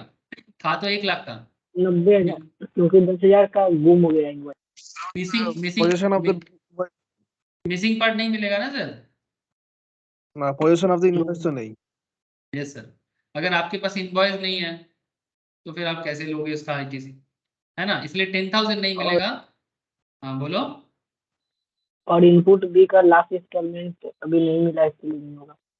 Very good sir. तो इनपुट ए में 90,000 मिलेगा, आउट ऑफ 1 लाख में से 10,000 का मिसिंग इनवॉइस है, तो जो इनवॉइस मिसिंग है वो आपका सफिशिएंट नहीं होता है आपको आईटीसी अवेल करने का, तो इसलिए नहीं मिलेगा। इसलिए क्या बोलना है, ITC can not be taken on missing invoice, ये लिखना है।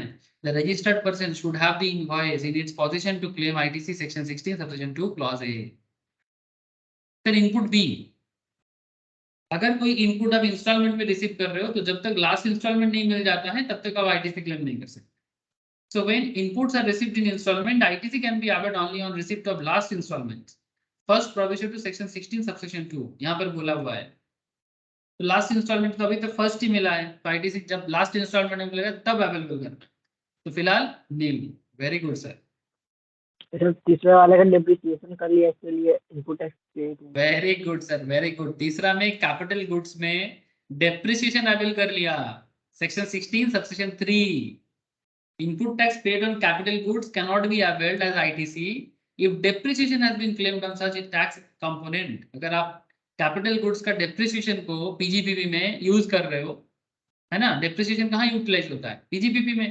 तो अगर आप कैपिटल गुड्स को पीजीपीपी में, मतलब profits and gains in business and professions में, अगर आप अपने प्रॉफिट एंड लॉस अकाउंट में डेप्रिसिएशन को दिखा रहे हो टू डेप्रिसिएशन ऑन एसेट, ठीक है, तो आप उस सेम गुड्स का आईटीसी अवेल नहीं कर सकते। एक साथ एक गुड्स पे 2 बेनिफिट अवेलेबल नहीं होगा। इसके बारे में हम लोग प्रीवियस क्लासेस में बात करके रखे। जो सारा लेक्चर्स कंटिन्यूअसली सुनता है वो हर एक बात समझ रहा है। प्रॉब्लम उनको होगा सर जो कंटिन्यू क्लास नहीं करेगा या क्लास को बैकअप लेके भी सुनेगा नहीं। अगर आप कंटिन्यू हर एक चीज सुनोगे, हर एक चीज को पढ़ोगे, भले कितना भी बोर क्यों ना हो जाओ, बट अगर आप रेगुलरिटी मेंटेन करोगे, देखना आप समझ जाओगे क्यों है, किस लिए है। बट अगर आप इरेगुलर हो जाओगे आपको समझ में नहीं आएगा कि क्यों हो रहा है और किस लिए हो रहा है। यही चक्कर है सर, और कोई चक्कर नहीं है। तो input tax on capital goods can not be availed as ITC if depreciation has been claimed on such tax component section 16 subsection 3। Again this is name. और क्या पॉइंट था सर? सर लास्ट वाले का ड्यू डेट नहीं है, 50,000 का, 15 इसलिए September last billing হয়েছে, ফাইনাল ইনভয়েস হয়েছে জিএসটি আর 9। তো ফাইনাল বিল যেদিন হয় ডেট পেরিয়ে গেলে সেই বছর তো আর নিতে পারবো না, ওটা ক্লেম করতে পারবো না, নেক্সট ইয়ার নিতে পারবো। Very good sir, very good. ठीक है, तो कैसे लिखना है सर? तो 2,25,000 था, उसमें से 50,000 बाद में मिला है ना?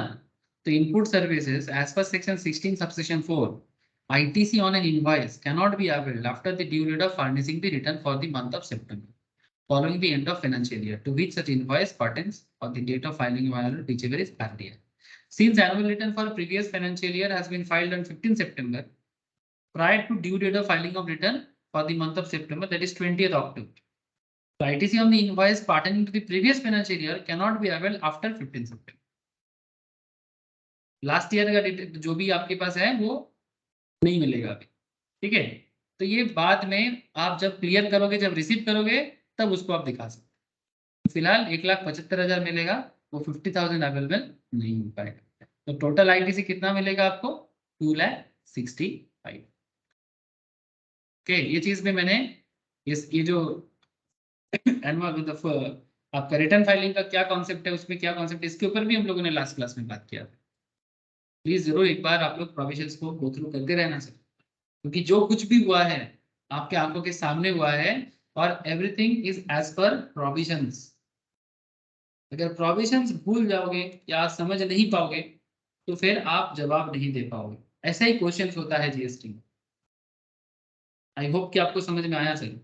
ये क्वेश्चन हम लोग कर लिए सर, ये वाला क्वेश्चन मैंने आपको क्लास में करवा के रखा, कॉपी चेक करें। ये जीएसटी एडजस्टमेंट का एक बहुत ही अच्छा क्वेश्चन था, ये मैंने आपको पहले दिन ही करवा के रखा, ये बहुत ही अच्छा क्वेश्चन है। ओके, आई थिंक ये फर्स्ट या सेकंड लेक्चर भी मैंने आईटीसी के क्लास में करा के रखा।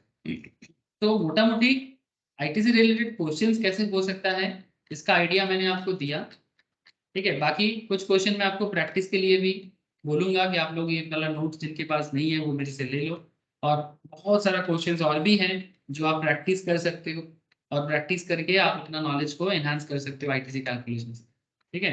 और exam related different kind of questions के साथ भी आप एट पर हो सकते हो।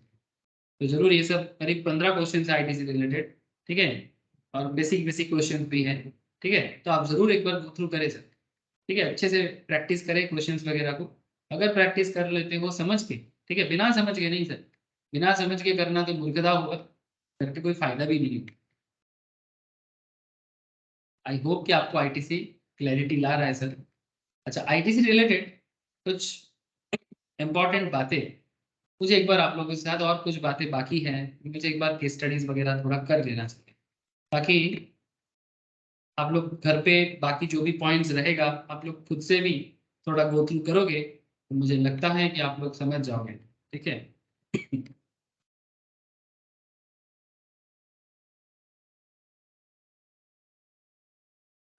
স্যার এক্সাম সাপ্লাইতে জিএসটি মানে রিফান্ডের কনসেপ্টটা কি স্যার? এক্সাম সাপ্লাইজ বুঝলাম না। এক্সাম সাপ্লাই যেগুলো আছে মানে এক্সামটেড রেট যেগুলো, ওগুলোতে জিএসটি রিফান্ড, আইটিসি না, জিএসটি রিফান্ডের কি স্কিমটা স্যার? ওটা ঠিক বুঝি না। আচ্ছা, ওটা রিটার্ন ফাইলিং যখন করাবো তখন জিএসটি রিফান্ড, এখন জিএসটি রিফান্ডটা তোদের এই মুহূর্তে ডিটেলসটা নেই, ওগুলো ফাইনাল লেভেলে গিয়ে অ্যাডজাস্টমেন্ট গুলো করবো। তো না তো এই কাজ করতে গিয়ে প্রবলেম হয়, ওই জন্য জিজ্ঞেস করছি। আচ্ছা ঠিক আছে, তুমি তাহলে পরে বলবো, ঠিক আছে, ঠিক আছে পরে বলবো।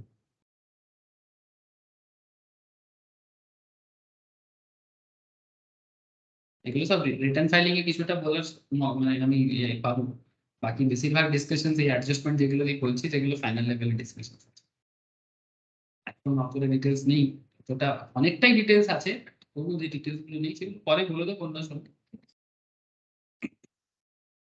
ঠিক আছে। তো এমনি অনেক বড় সিলেবাস, গেলে অনেক কথা বলতে হবে। अच्छा,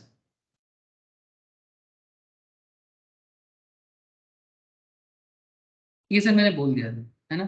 ये किस पे क्या मतलब, ये ट्रांसपोर्टेशन रिलेटेड था कि कौन से ट्रांसपोर्टेशन में आपको आईटीसी ब्लॉक कर रहा है और कौन से ट्रांसपोर्टेशन वगैरह में आपको आईटीसी अवेल करने को मिल रहा है, ठीक है। ये एक था sir, food and beverage, outdoor catering, health service and other related service, जो मैंने आज ही आपको फूड बेवरेज में बोला।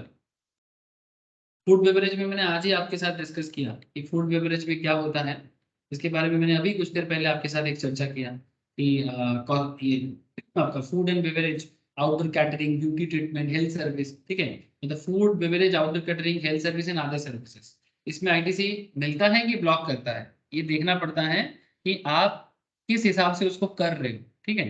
तो जैसे अगर मैं इसका आपको बताऊं, जैसे food beverage, outdoor catering, beauty treatment, health service, पहले सर्विस को सुन लो क्या क्या है।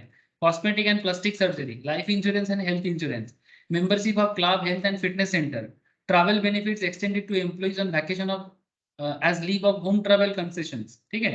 ये सब जो चीजें हैं इसमें क्या बता रहा है सर, इसमें क्या बता रहा है, ये जो भी मैं आपको बोला, exception to goods and service mention in column 2 on which credit is allowed. तो कब क्रेडिट अलाउ करेगा, सच गुड्स और service when used by registered person, मतलब मानो फूड्स एंड बेवरेज, ठीक है। अगर कोई registered person for an making an outward taxable supply, मतलब आप किसी को फूड एंड बेवरेज सप्लाई कर रहे हो, बट ये आपका एक टैक्सेबल सप्लाई है, मतलब आप किसी और को सेल कर रहे हो, सिंपल बात है। फूड बेवरेज सेल कर रहे हो, आउटडोर कैटरिंग किसी को सेल कर रहे हो, ब्यूटी ट्रीटमेंट सेल कर रहे हो, हेल्थ सर्विस सेल कर रहे हो, ठीक है। तो अगर ये सब चीजें आप सेल कर रहे हो, outward taxable supply, outward taxable मतलब सेल करना है और बदले में टैक्स लेना है, तो outward taxable supply of the same category of goods or service or as an element of a taxable composite or mixed supply। आज ये पॉइंट था क्वेश्चन में, फूड बेवरेज में वही वाला पॉइंट था कि क्यों हमें ये मिलेगा, ठीक है।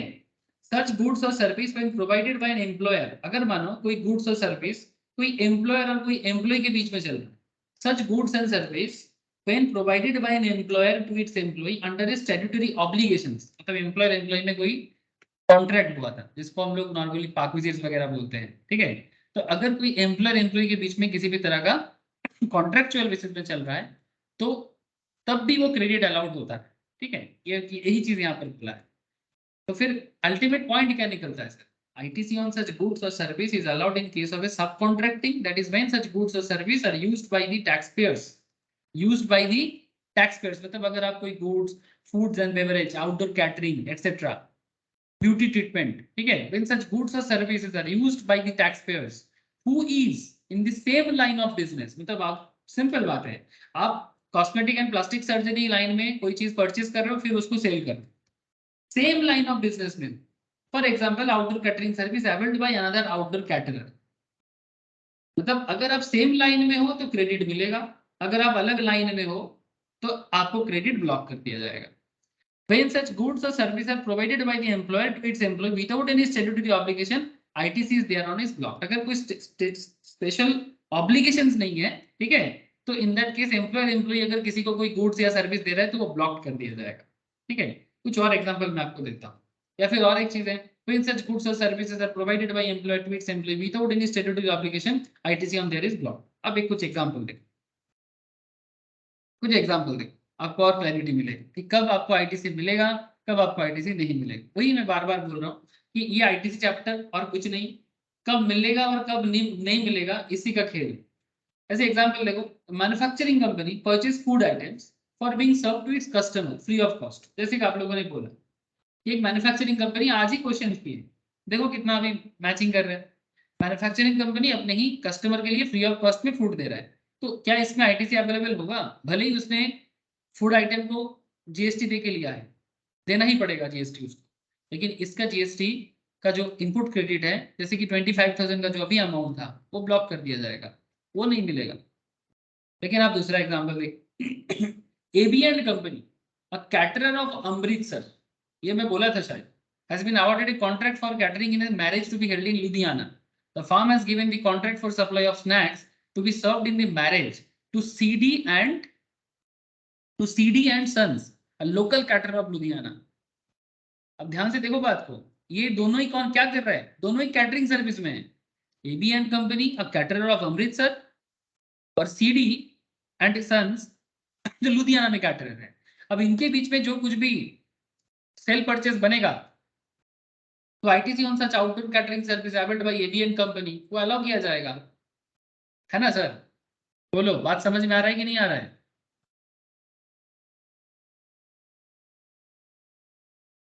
Yes sir.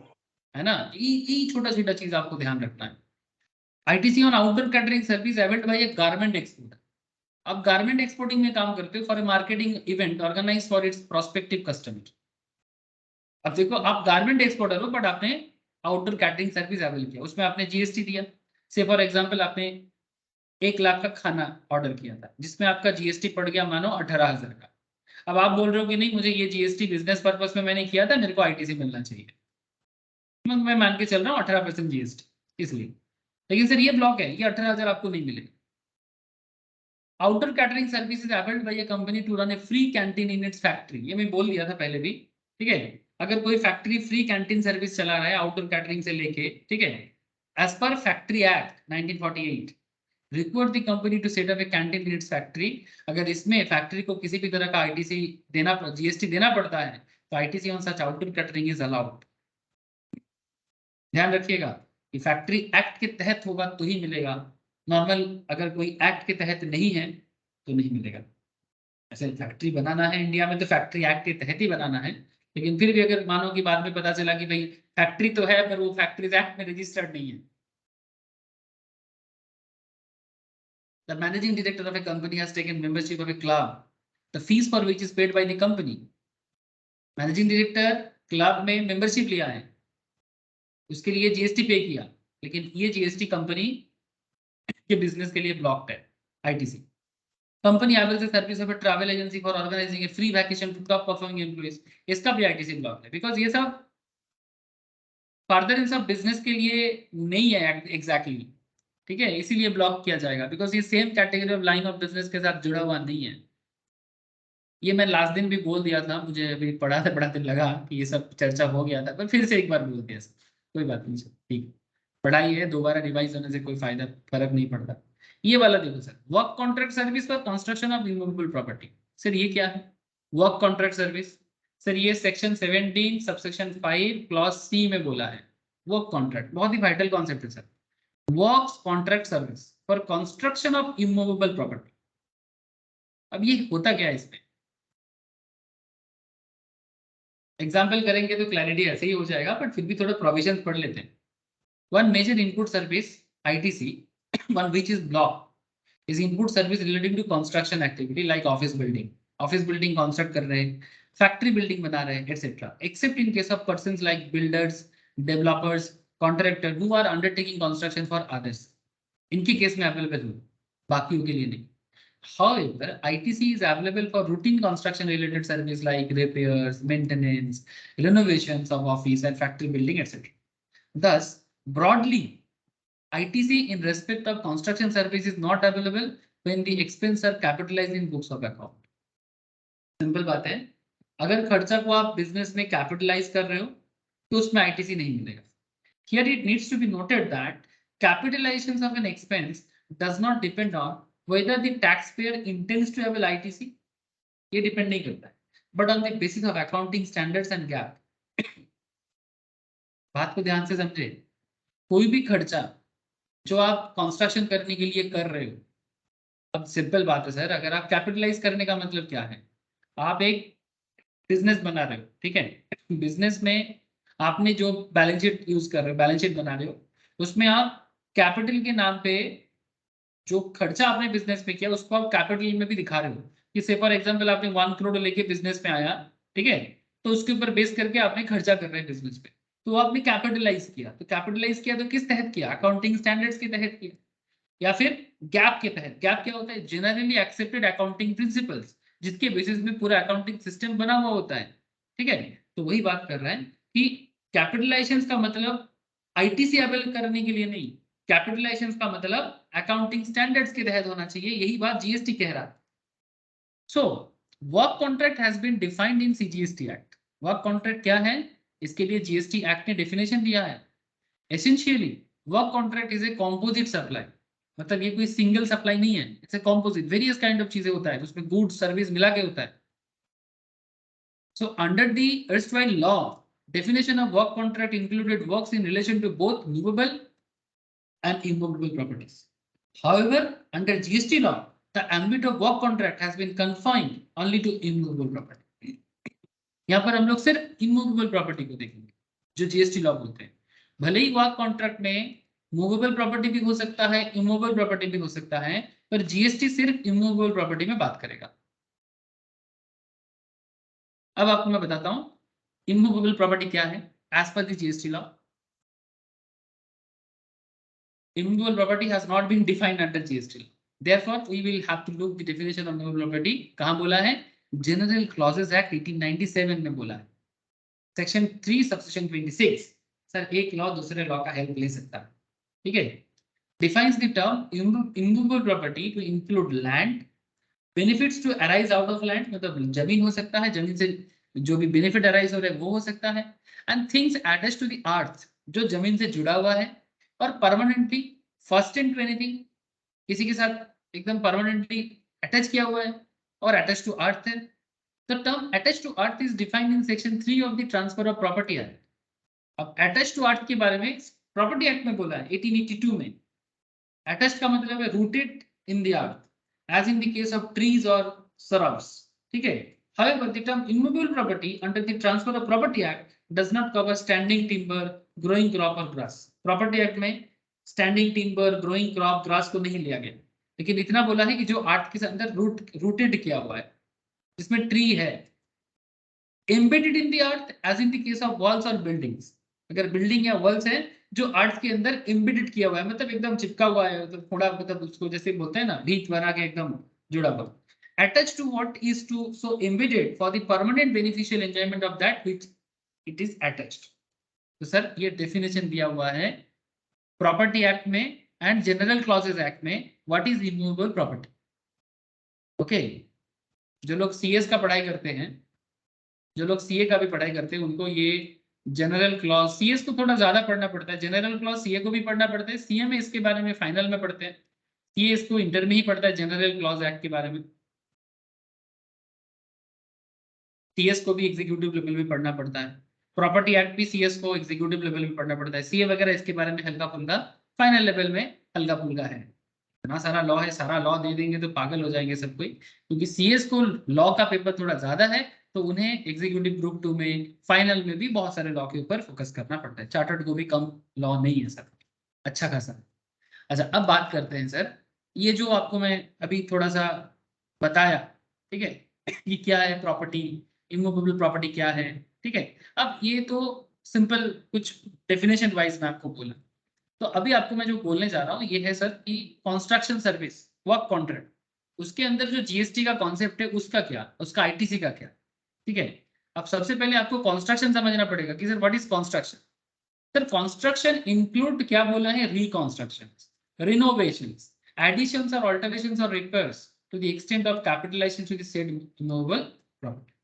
Thus, if reconstructions, renovations, additions, alterations, or repairs are not capitalized, it would not tantamount to construction under GST law. Consequently, ITC on work contract service availed for such construction, which is not capitalized, whether for any immovable property, or for any plant machinery, would be allowed to all the recipient irrespective of their line of business. और फिर plant and machinery का भी definition दिया है. Sir मैं आपको अभी कुछ समझा नहीं रहा हूँ, बस डेफिनेशन बता, फिर आगे समझा देते हैं, दिक्कत नहीं होगी.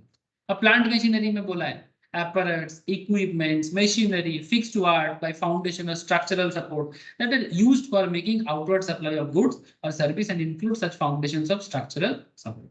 बट क्या नहीं है, प्लांट मशीनरी पे लैंड नहीं है, बिल्डिंग और अदर सिविल स्ट्रक्चर्स नहीं है, टेलीकम्युनिकेशन टावर्स नहीं है, pipeline laid outside the factory premises नहीं है. अगर कोई पर्टिकुलर चीज को प्लांट मशीनरी में नहीं होगा, thus ITC on work contract service available for construction of eligible plant machinery is allowed to the recipient irrespective of the line of business. But अगर प्लांट मशीनरी जीएसटी के अंदर जो, जैसे कि ये सब जो पॉइंट मैं आपको बोला, pipeline laid outside the factory premises etcetera, telecommunication towers etcetera, अगर ऐसा कोई पर्टिकुलर प्लांट मशीनरी है, इसमें अगर कोई जीएसटी है तो वो अवेल नहीं हो पाएगा. डेफिनेशन जानना इसीलिए जरूरी है. क्या बोलता है, ITC on work contract service for construction of machinery fixed to earth by a foundation would be allowed. However, ITC on work contract service for construction of telecommunication towers would be blocked. अगर कोई plant machinery foundation के through से अर्थ में साथ जुड़ा हुआ है, उसमें अगर कोई जीएसटी दे रहे हुआ, वो आईटीसी अवेल हो सकता है, बट टेलीकम्युनिकेशन टावर वगैरह में आईटीसी ब्लॉक्ड है. सर अजीबोगरीब बात है, एक बार बोलता है देना है, दूसरी बार बोलता है नहीं देना है. यही तो दुविधा है सर, यही तो दुविधा है. अब यही दुविधा को पढ़ के ही समझना पड़ेगा. अब देखो आईटीसी ऑन वर्क कॉन्ट्रैक्ट के बारे में कुछ एग्जांपल देते हैं आपको, ताकि एग्जाम पे अगर क्वेश्चंस पूछ ले वर्क कॉन्ट्रैक्ट सर्विस से, तब घबराना नहीं, जवाब दे के आना है कि लेंगे कि नहीं लेंगे, आईटीसी आएगा कि नहीं आएगा. जैसे क्या बोलते सकते हैं, ITC on work contract service availed by a software company for construction of its office. अब इसमें आपको एक चीज समझना पड़ेगा, सॉफ्टवेयर बिजनेस और कंस्ट्रक्शन बिजनेस सेम हुआ क्या? नो तो जो बंदा सॉफ्टवेयर का काम करते हैं वो कंस्ट्रक्शन का काम करके आईटीसी कैसे अवेल कर सकता है? नहीं कर सकता। यही बात तो यहाँ पर कर रहा था कि अगर सेम लाइन ऑफ बिजनेस पे है, अगर सेम लाइन ऑफ बिजनेस पे है आईटीसी अवेल होगा, बट अगर लाइन ऑफ बिजनेस अलग हो जाएगा तो दिक्कत है। अच्छा, कुछ केसेस है जहां पर कोई भी लाइन ऑफ बिजनेस में वो मिल जाता है, वो आगे बताते हैं आपको। तो यहाँ पर इतना क्लियर कर लो सर, अगर software company construction of its office कर रहा है तो ये इसका आईटीसी ब्लॉक्ड है। CDN company, a work contractor of Noida, has been awarded a contract for construction of a commercial complex in Lucknow. अच्छा, पहले मुझे ये बताओ कि जो वर्क कॉन्ट्रैक्टर का काम करते हैं वो कंस्ट्रक्शन का काम कर ही सकता है? हाँ या नहीं? Yes sir. कर सकता है, बिल्कुल कर सकता है। The firm avail service of EF and company. अब ये जो सीडीएन कंपनी है ये किसी दूसरे एक फर्म से सर्विस ले रहा है जिसका नाम है ईएफ एंड कंपनी। वो कौन है? वो लखनऊ का लोकल कॉन्ट्रैक्टर है for the construction of complex. मतलब एक्चुअल काम मिला था सीडीएन कंपनी को, सीडीएन कंपनी वही काम ईएफ एंड कंपनी को, लखनऊ वाला ईएफ एंड कंपनी को दे रहा है। नाउ क्वेश्चन इज दैट इस पर्टिकुलर कॉन्ट्रैक्ट में सीडीएन कंपनी को जो भी जीएसटी आईटीसी अवेलेबल है, क्या ये आईटीसी ब्लॉक होगा कि अलाउड होगा?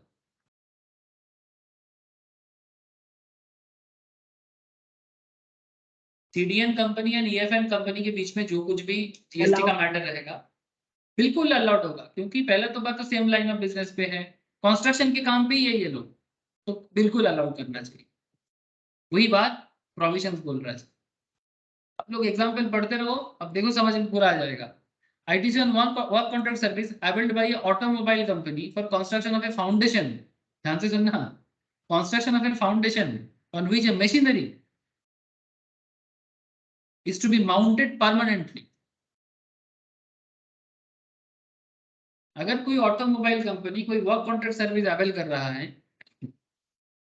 जिसमें कोई पर्टिकुलर फाउंडेशन, तो कोई पर्टिकुलर मशीन का फाउंडेशन परमानेंटली माउंटेड करेगा, मोबाइल टावर नहीं, टेलीकम्युनिकेशन टावर नहीं, परमानेंटली कोई मशीनरी को माउंटेड करने का काम, इसमें जो भी जीएसटी है ना ये अलाउड है।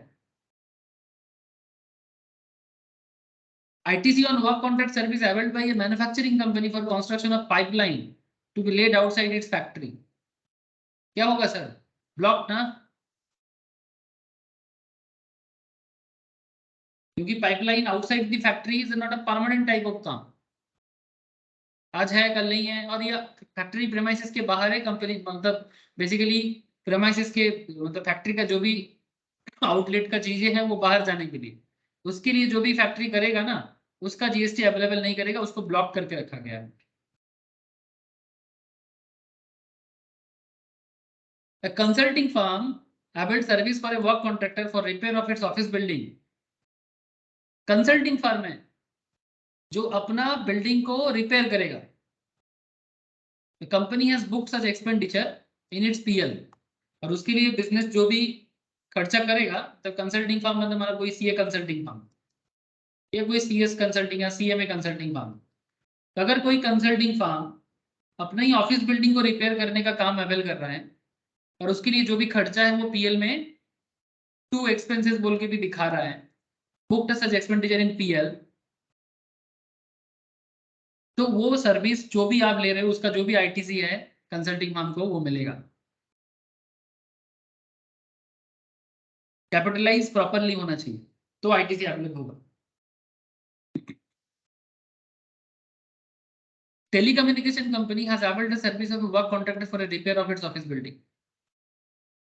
Telecommunication company has availed the service of work contractor for repair of its office building। The company has capitalized such expenditure। Telecommunication company को इस काम के लिए आईटीसी अवेलेबल नहीं हो, इनके लिए ब्लॉक्ड है, इनके लिए ब्लॉक्ड है। अब इसमें कुछ इंपॉर्टेंट बातें मैं आपको थोड़ा बताता हूँ। ITC on work contract service for construction of immovable property is available only in the following three situations. When work contract service is available by a work contractor for being used in providing the work contract service for construction of plant machinery. In this case, ITC is allowed to all recipients irrespective of their line of business. ध्यान से सुनना बात को. For construction of plant and machinery. In this case, ITC is allowed to all recipients irrespective of their line of business. When the value of work contract service is not capitalized, in this case, ITC is allowed to all recipients irrespective of their line of business. So ITC on work contract service for construction of immovable property is available only in the following three situations. ये तीन situation याद रखो. पहला situation क्या है? जब work contract service availed by A work contractor को जब कोई वर्क मिलता है for being used in providing the work contract service, मतलब जैसे आप लोग लखनऊ और नोएडा वाला केस बताया. For construction of plant and machinery, in this case ITC is allowed to all recipient respective of their line of business. And when the value of work contract service is not capitalized, in this case, ITC is not allowed to all recipient, allowed to all recipient irrespective of their line of business. तो ये तीन situations आपको याद रखना चाहिए ITC avail करने के लिए कंस्ट्रक्शन वर्क कॉन्ट्रैक्ट सर्विस के केस में. बोलो सर, क्या आप लोगों को समझ में आ रहा है या फिर से आप लोगों को एक बार मुझे बताना पड़ेगा कि ये वर्क कॉन्ट्रैक्ट सर्विस क्या है, या समझ में आया सर?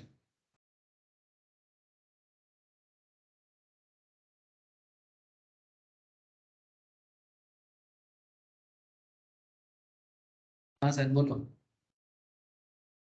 आपने जो स्टार्टिंग में पढ़ा था अब उसी को याद करो. स्टार्टिंग में मैंने आपको क्या बोला वर्क कॉन्ट्रैक्ट सर्विस पढ़ाने के टाइम पे? जैसे section 17 subsection 5 clause C work contract service के बारे में बात करते हैं for construction of immovable property. तो one major ITC on which is blocked is input service related to construction activity like office building, factory building etc. लेकिन किन्हें available होता है, किनको मिलता है? अगर आप बिल्डर हो, अगर आप डेवलपर हो, अगर आप कॉन्ट्रैक्टर हो, वह कॉन्ट्रैक्ट का काम करते हो जो कंस्ट्रक्शन काम को लेता है. However, ITC is available for routine construction related service. अगर आप रिपेयर का काम कर रहे हो, मेंटेनेंस का काम कर रहे हो, रिनोवेशन का काम कर रहे हो, ऑफिस और फैक्ट्री बिल्डिंग का. Thus, broadly, ITC in respect of construction service is not available when expenses are capitalized in books of account. Here it needs to be noted that capitalization of an expense does not depend on whether the taxpayer intend to avail ITC, but on the basis of accounting standards of GAAP. अब जैसे हम लोगों ने अभी एक example किया, हम लोगों ने देखा कि एक जगह में उसने PL में एक्सपेंस के तौर पे दिखाया, तो PL में एक्सपेंस के तौर पे दिखाने से आपको ITC मिल रहा है. अभी देखा ना सर कोई एक पर्टिकुलर क्वेश्चंस पे, तो PL में अगर आप एक्सपेंस दिखा रहे हो मतलब क्या आप उसको कैपिटलाइज कर रहे हो?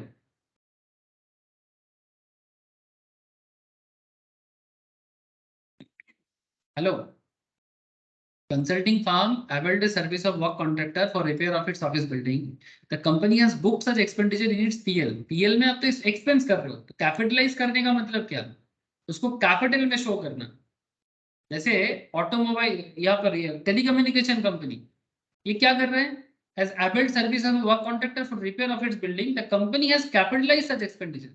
तो अगर आप उसको कैपिटलाइज कर देते हो तो आपको ITC ब्लॉक हो जाएगा. बट अगर आप PL में एक्सपेंस शो करते हो तो आपको ITC मिलेगा. बोलो सर. हेलो, कनेक्टेड हो आप लोग?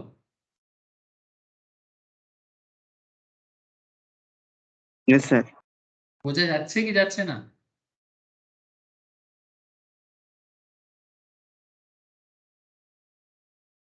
कंफ्यूजन है क्या? बोलो कौन सा चीज में कंफ्यूजन है, मैं फिर समझाता हूँ. मतलब बेसिकली ये जो पॉइंट मैंने आपको यहाँ पर बताया, ये बेसिकली जब कोई कंपनी कंस्ट्रक्शन करता है, जब कोई कंपनी कंस्ट्रक्शन का काम करता है और अगर वो कंस्ट्रक्शन बिजनेस में है तो वो इजीली ITC ले सकता है. बट अगर वो कंस्ट्रक्शन का काम नहीं है उनका, तो ऐसे केसेस में देयर आर सर्टेन कंडीशंस. इसीलिए वर्क कॉन्ट्रैक्ट क्या है इसके बारे में थोड़ा बोला है sir. Work contract has been defined in CGST act. Essentially work contract is a composite supply involving both goods and service. Under law में बोला है कि definition of work contract included work of movable and immovable property, but हम लोग GST में सिर्फ immovable property के ऊपर ही बात करते हैं। आप लोग एक काम करना सर, घर पे ये दोनों डेफिनेशंस को ठीक ठाक से पढ़ना है, ठीक है। जैसे प्लांट एंड मशीनरी के केस में कितना सुंदर बोला है सर, ठीक है, कि अगर प्लांट मशीनरी का क्या मतलब है, means apparatus, equipments, machinery fixed by to earth by foundation or structural support that are used for making outward supply, जो सेल करने के लिए आप यूज करोगे, and include such foundation of structural support। But आप प्लांट मशीनरी में किसको exclude करना चाहिए, लैंड, बिल्डिंग और अदर सिविल स्ट्रक्चर को, टेलीकम्युनिकेशन टावर्स को, and pipeline laid outside the factory premises को। तो जो प्लांट मशीनरी के अंदर ही काउंट नहीं होता, अगर आप इसको करने के लिए कोई जीएसटी पे भी करते हो, सपोज आप लैंड, बिल्डिंग या सिविल स्ट्रक्चर बना रहे हो, ठीक है, टेलीकम्युनिकेशन टावर बना रहे हो, pipeline outside the factory premises लगा रहे हो, उसमें आप जीएसटी पे कर रहे हो, तो उसको प्लांट मशीनरी के डेफिनेशंस के अंदर ही जीएसटी नहीं रख रहा है। तो इसमें जो जीएसटी आपका होगा उसका आईटीसी आपको अवेलेबल नहीं होगा। इसीलिए कहते हैं ITC on work contract service availed for construction of eligible plant and machinery is allowed to receive recipient irrespective of their line of business of such recipient। अगर वो अलाउड कंस्ट्रक्शन के case में है, अगर वो प्लांट मशीनरी अलाउड है, तो उसमें जो भी जीएसटी होगा, चाहे आप कोई भी लाइन ऑफ बिजनेस में आपको मिलेगा, बट अगर वो अलाउड में नहीं है तो नहीं मिलेगा। जैसे कि पाइपलाइन का कॉन्सेप्ट जो था, फैक्ट्री प्रेमाइसिस के बाहर आपने जो पाइपलाइन लगाया, क्या हुआ सर उसमें, एग्जांपल देखो ना, ITC on work contract service for construction of machinery fix to earth by a foundation. जैसे कि अभी अभी एग्जांपल किया आपको, एक ऑटोमोबाइल कंपनी अपने बिजनेस पे एक मशीनरी को फाउंडेशन कर रहा है परमानेंटली, तो परमानेंट फाउंडेशन ऑफ मशीनरी, उस पर अगर कोई भी जीएसटी पे कर रहे हो आप या करके रखे हो, उसका आईटीसी आपको मिलेगा। However, ITC on work contract service for construction of telecommunication tower ये ब्लॉक्ड है।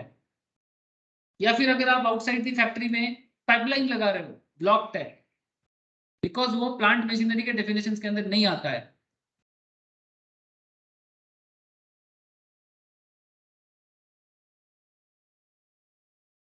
हेलो, बोलो सर, समझ में आ रहा है?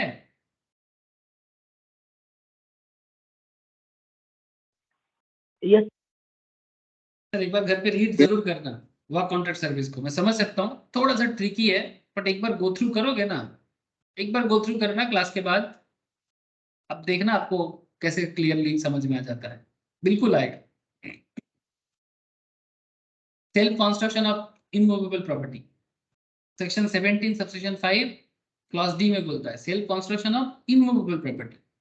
So now we know that ITC on work contract service availed by a taxpayers other than a work contractor for construction of immovable property।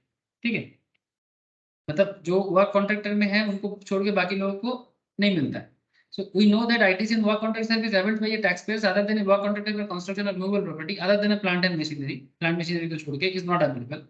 But what happens, अब दूसरा case, what happens if a taxpayers procures goods and services and construct an immovable property। अगर कोई taxpayers goods को जुगाड़ कर रहे हैं, service जुगाड़ कर रहे हैं और immovable property construct कर रहे हैं for being used in course of furtherance of business, मतलब immovable property क्या होगा, furtherance of business पे यूज होगा without availing service of work contractor, but work contractor का सर्विस नहीं ले रहा है, will ITC be allowed in such a case?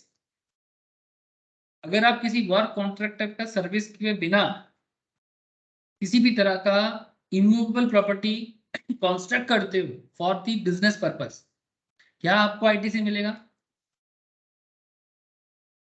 The answer is no. ITC is not allowed on goods or service received by a taxable person for construction of an immovable property other than plant and machinery को छोड़ के on his own account, even though on own account मतलब खुद से, even though such goods or service are used in the course of furtherance of business, भले ही आप उसको business के लिए क्यों ना कर रहे हो। Thus, ITC on goods or service used in the construction of an immovable property is blocked only in those cases where the taxable person construct the immovable property for his own use, even if the immovable property being constructed is used in the course of furtherance of business। आप खुद के use के लिए कर रहे हो, business purpose के लिए ही कर रहे हो, पर फिर भी अगर आप खुद के लिए बना रहे हो, आप खुद बना रहे हो, किसी वर्क कॉन्ट्रैक्ट का सर्विस नहीं ले रहे हो, एक्सेप्ट प्लांट मशीनरी को छोड़ के कोई दूसरा इमूवेबल प्रॉपर्टी, आपका आईटीसी उसमें ब्लॉक कर दिया जाता है।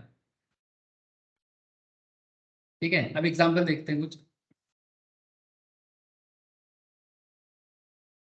एक बात याद रखना sir, ITC on goods or service used in construction of movable property is available only in the following three situations: for construction of plant machinery, when value of goods or service is not capitalized, when the construction is not on own account. अगर खुद के लिए नहीं कर रहे हो, अगर goods and service को कैपिटलाइज नहीं किया, और अगर वो प्लांट मशीनरी कंस्ट्रक्शन है तो ITC मिलेगा, अदरवाइज नहीं मिलेगा।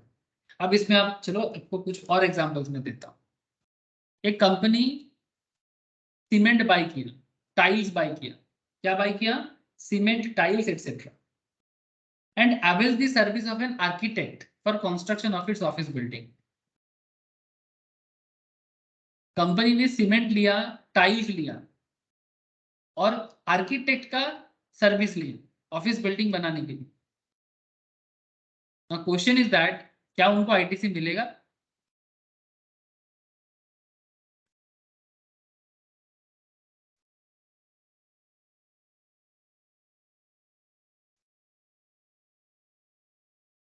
बोलो सर। आप सीमेंट टाइल्स खरीद रहे हो और आर्किटेक्ट की सर्विस ऑफ एन आर्किटेक्ट ले रहे हो ऑफिस बिल्डिंग कंस्ट्रक्शन करने के लिए, तो गुड्स और सर्विस में ये कॉम्पोजिट हो गया, तो आर्किटेक्ट अलग है, सीमेंट टाइल्स अलग है।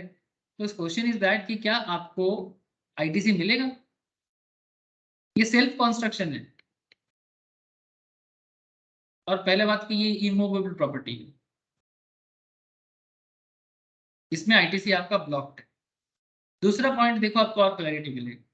Amen and Construction procure cement, paint, iron rods and service of architect and interior designer for construction of a commercial complex for one of its clients. खुद के लिए नहीं, क्लाइंट के लिए। Amen and Construction procure cement, paint, iron rod and service of architect, सब एक साथ ले रहा है, interior designer for construction of a commercial complex for one of its clients. इस केस में ITC मिलेगा। इस पे जो गुड्स एंड सर्विस ले रहे हैं उसमें M&N कंपनी को ITC अवेलेबल होगा, बट जब वो सिर्फ खुद के ऑफिस बिल्डिंग बना रहा है ना, उसमें ITC उनको अवेलेबल नहीं है। बट जब वो किसी और के लिए करके सेल करेगा, जैसे वो क्लाइंट के लिए करेगा, तो इन दैट केस उसको ITC मिलेगा। यही फर्क है। हेलो, एग्जाम्पल 31 और 32 का फर्क देख रहे हो आप? अपने लिए करो तो ब्लॉक्ड, दूसरे के लिए करो तो ITC अलाउ करेगा। आई होप समझ में आ रहा है सर।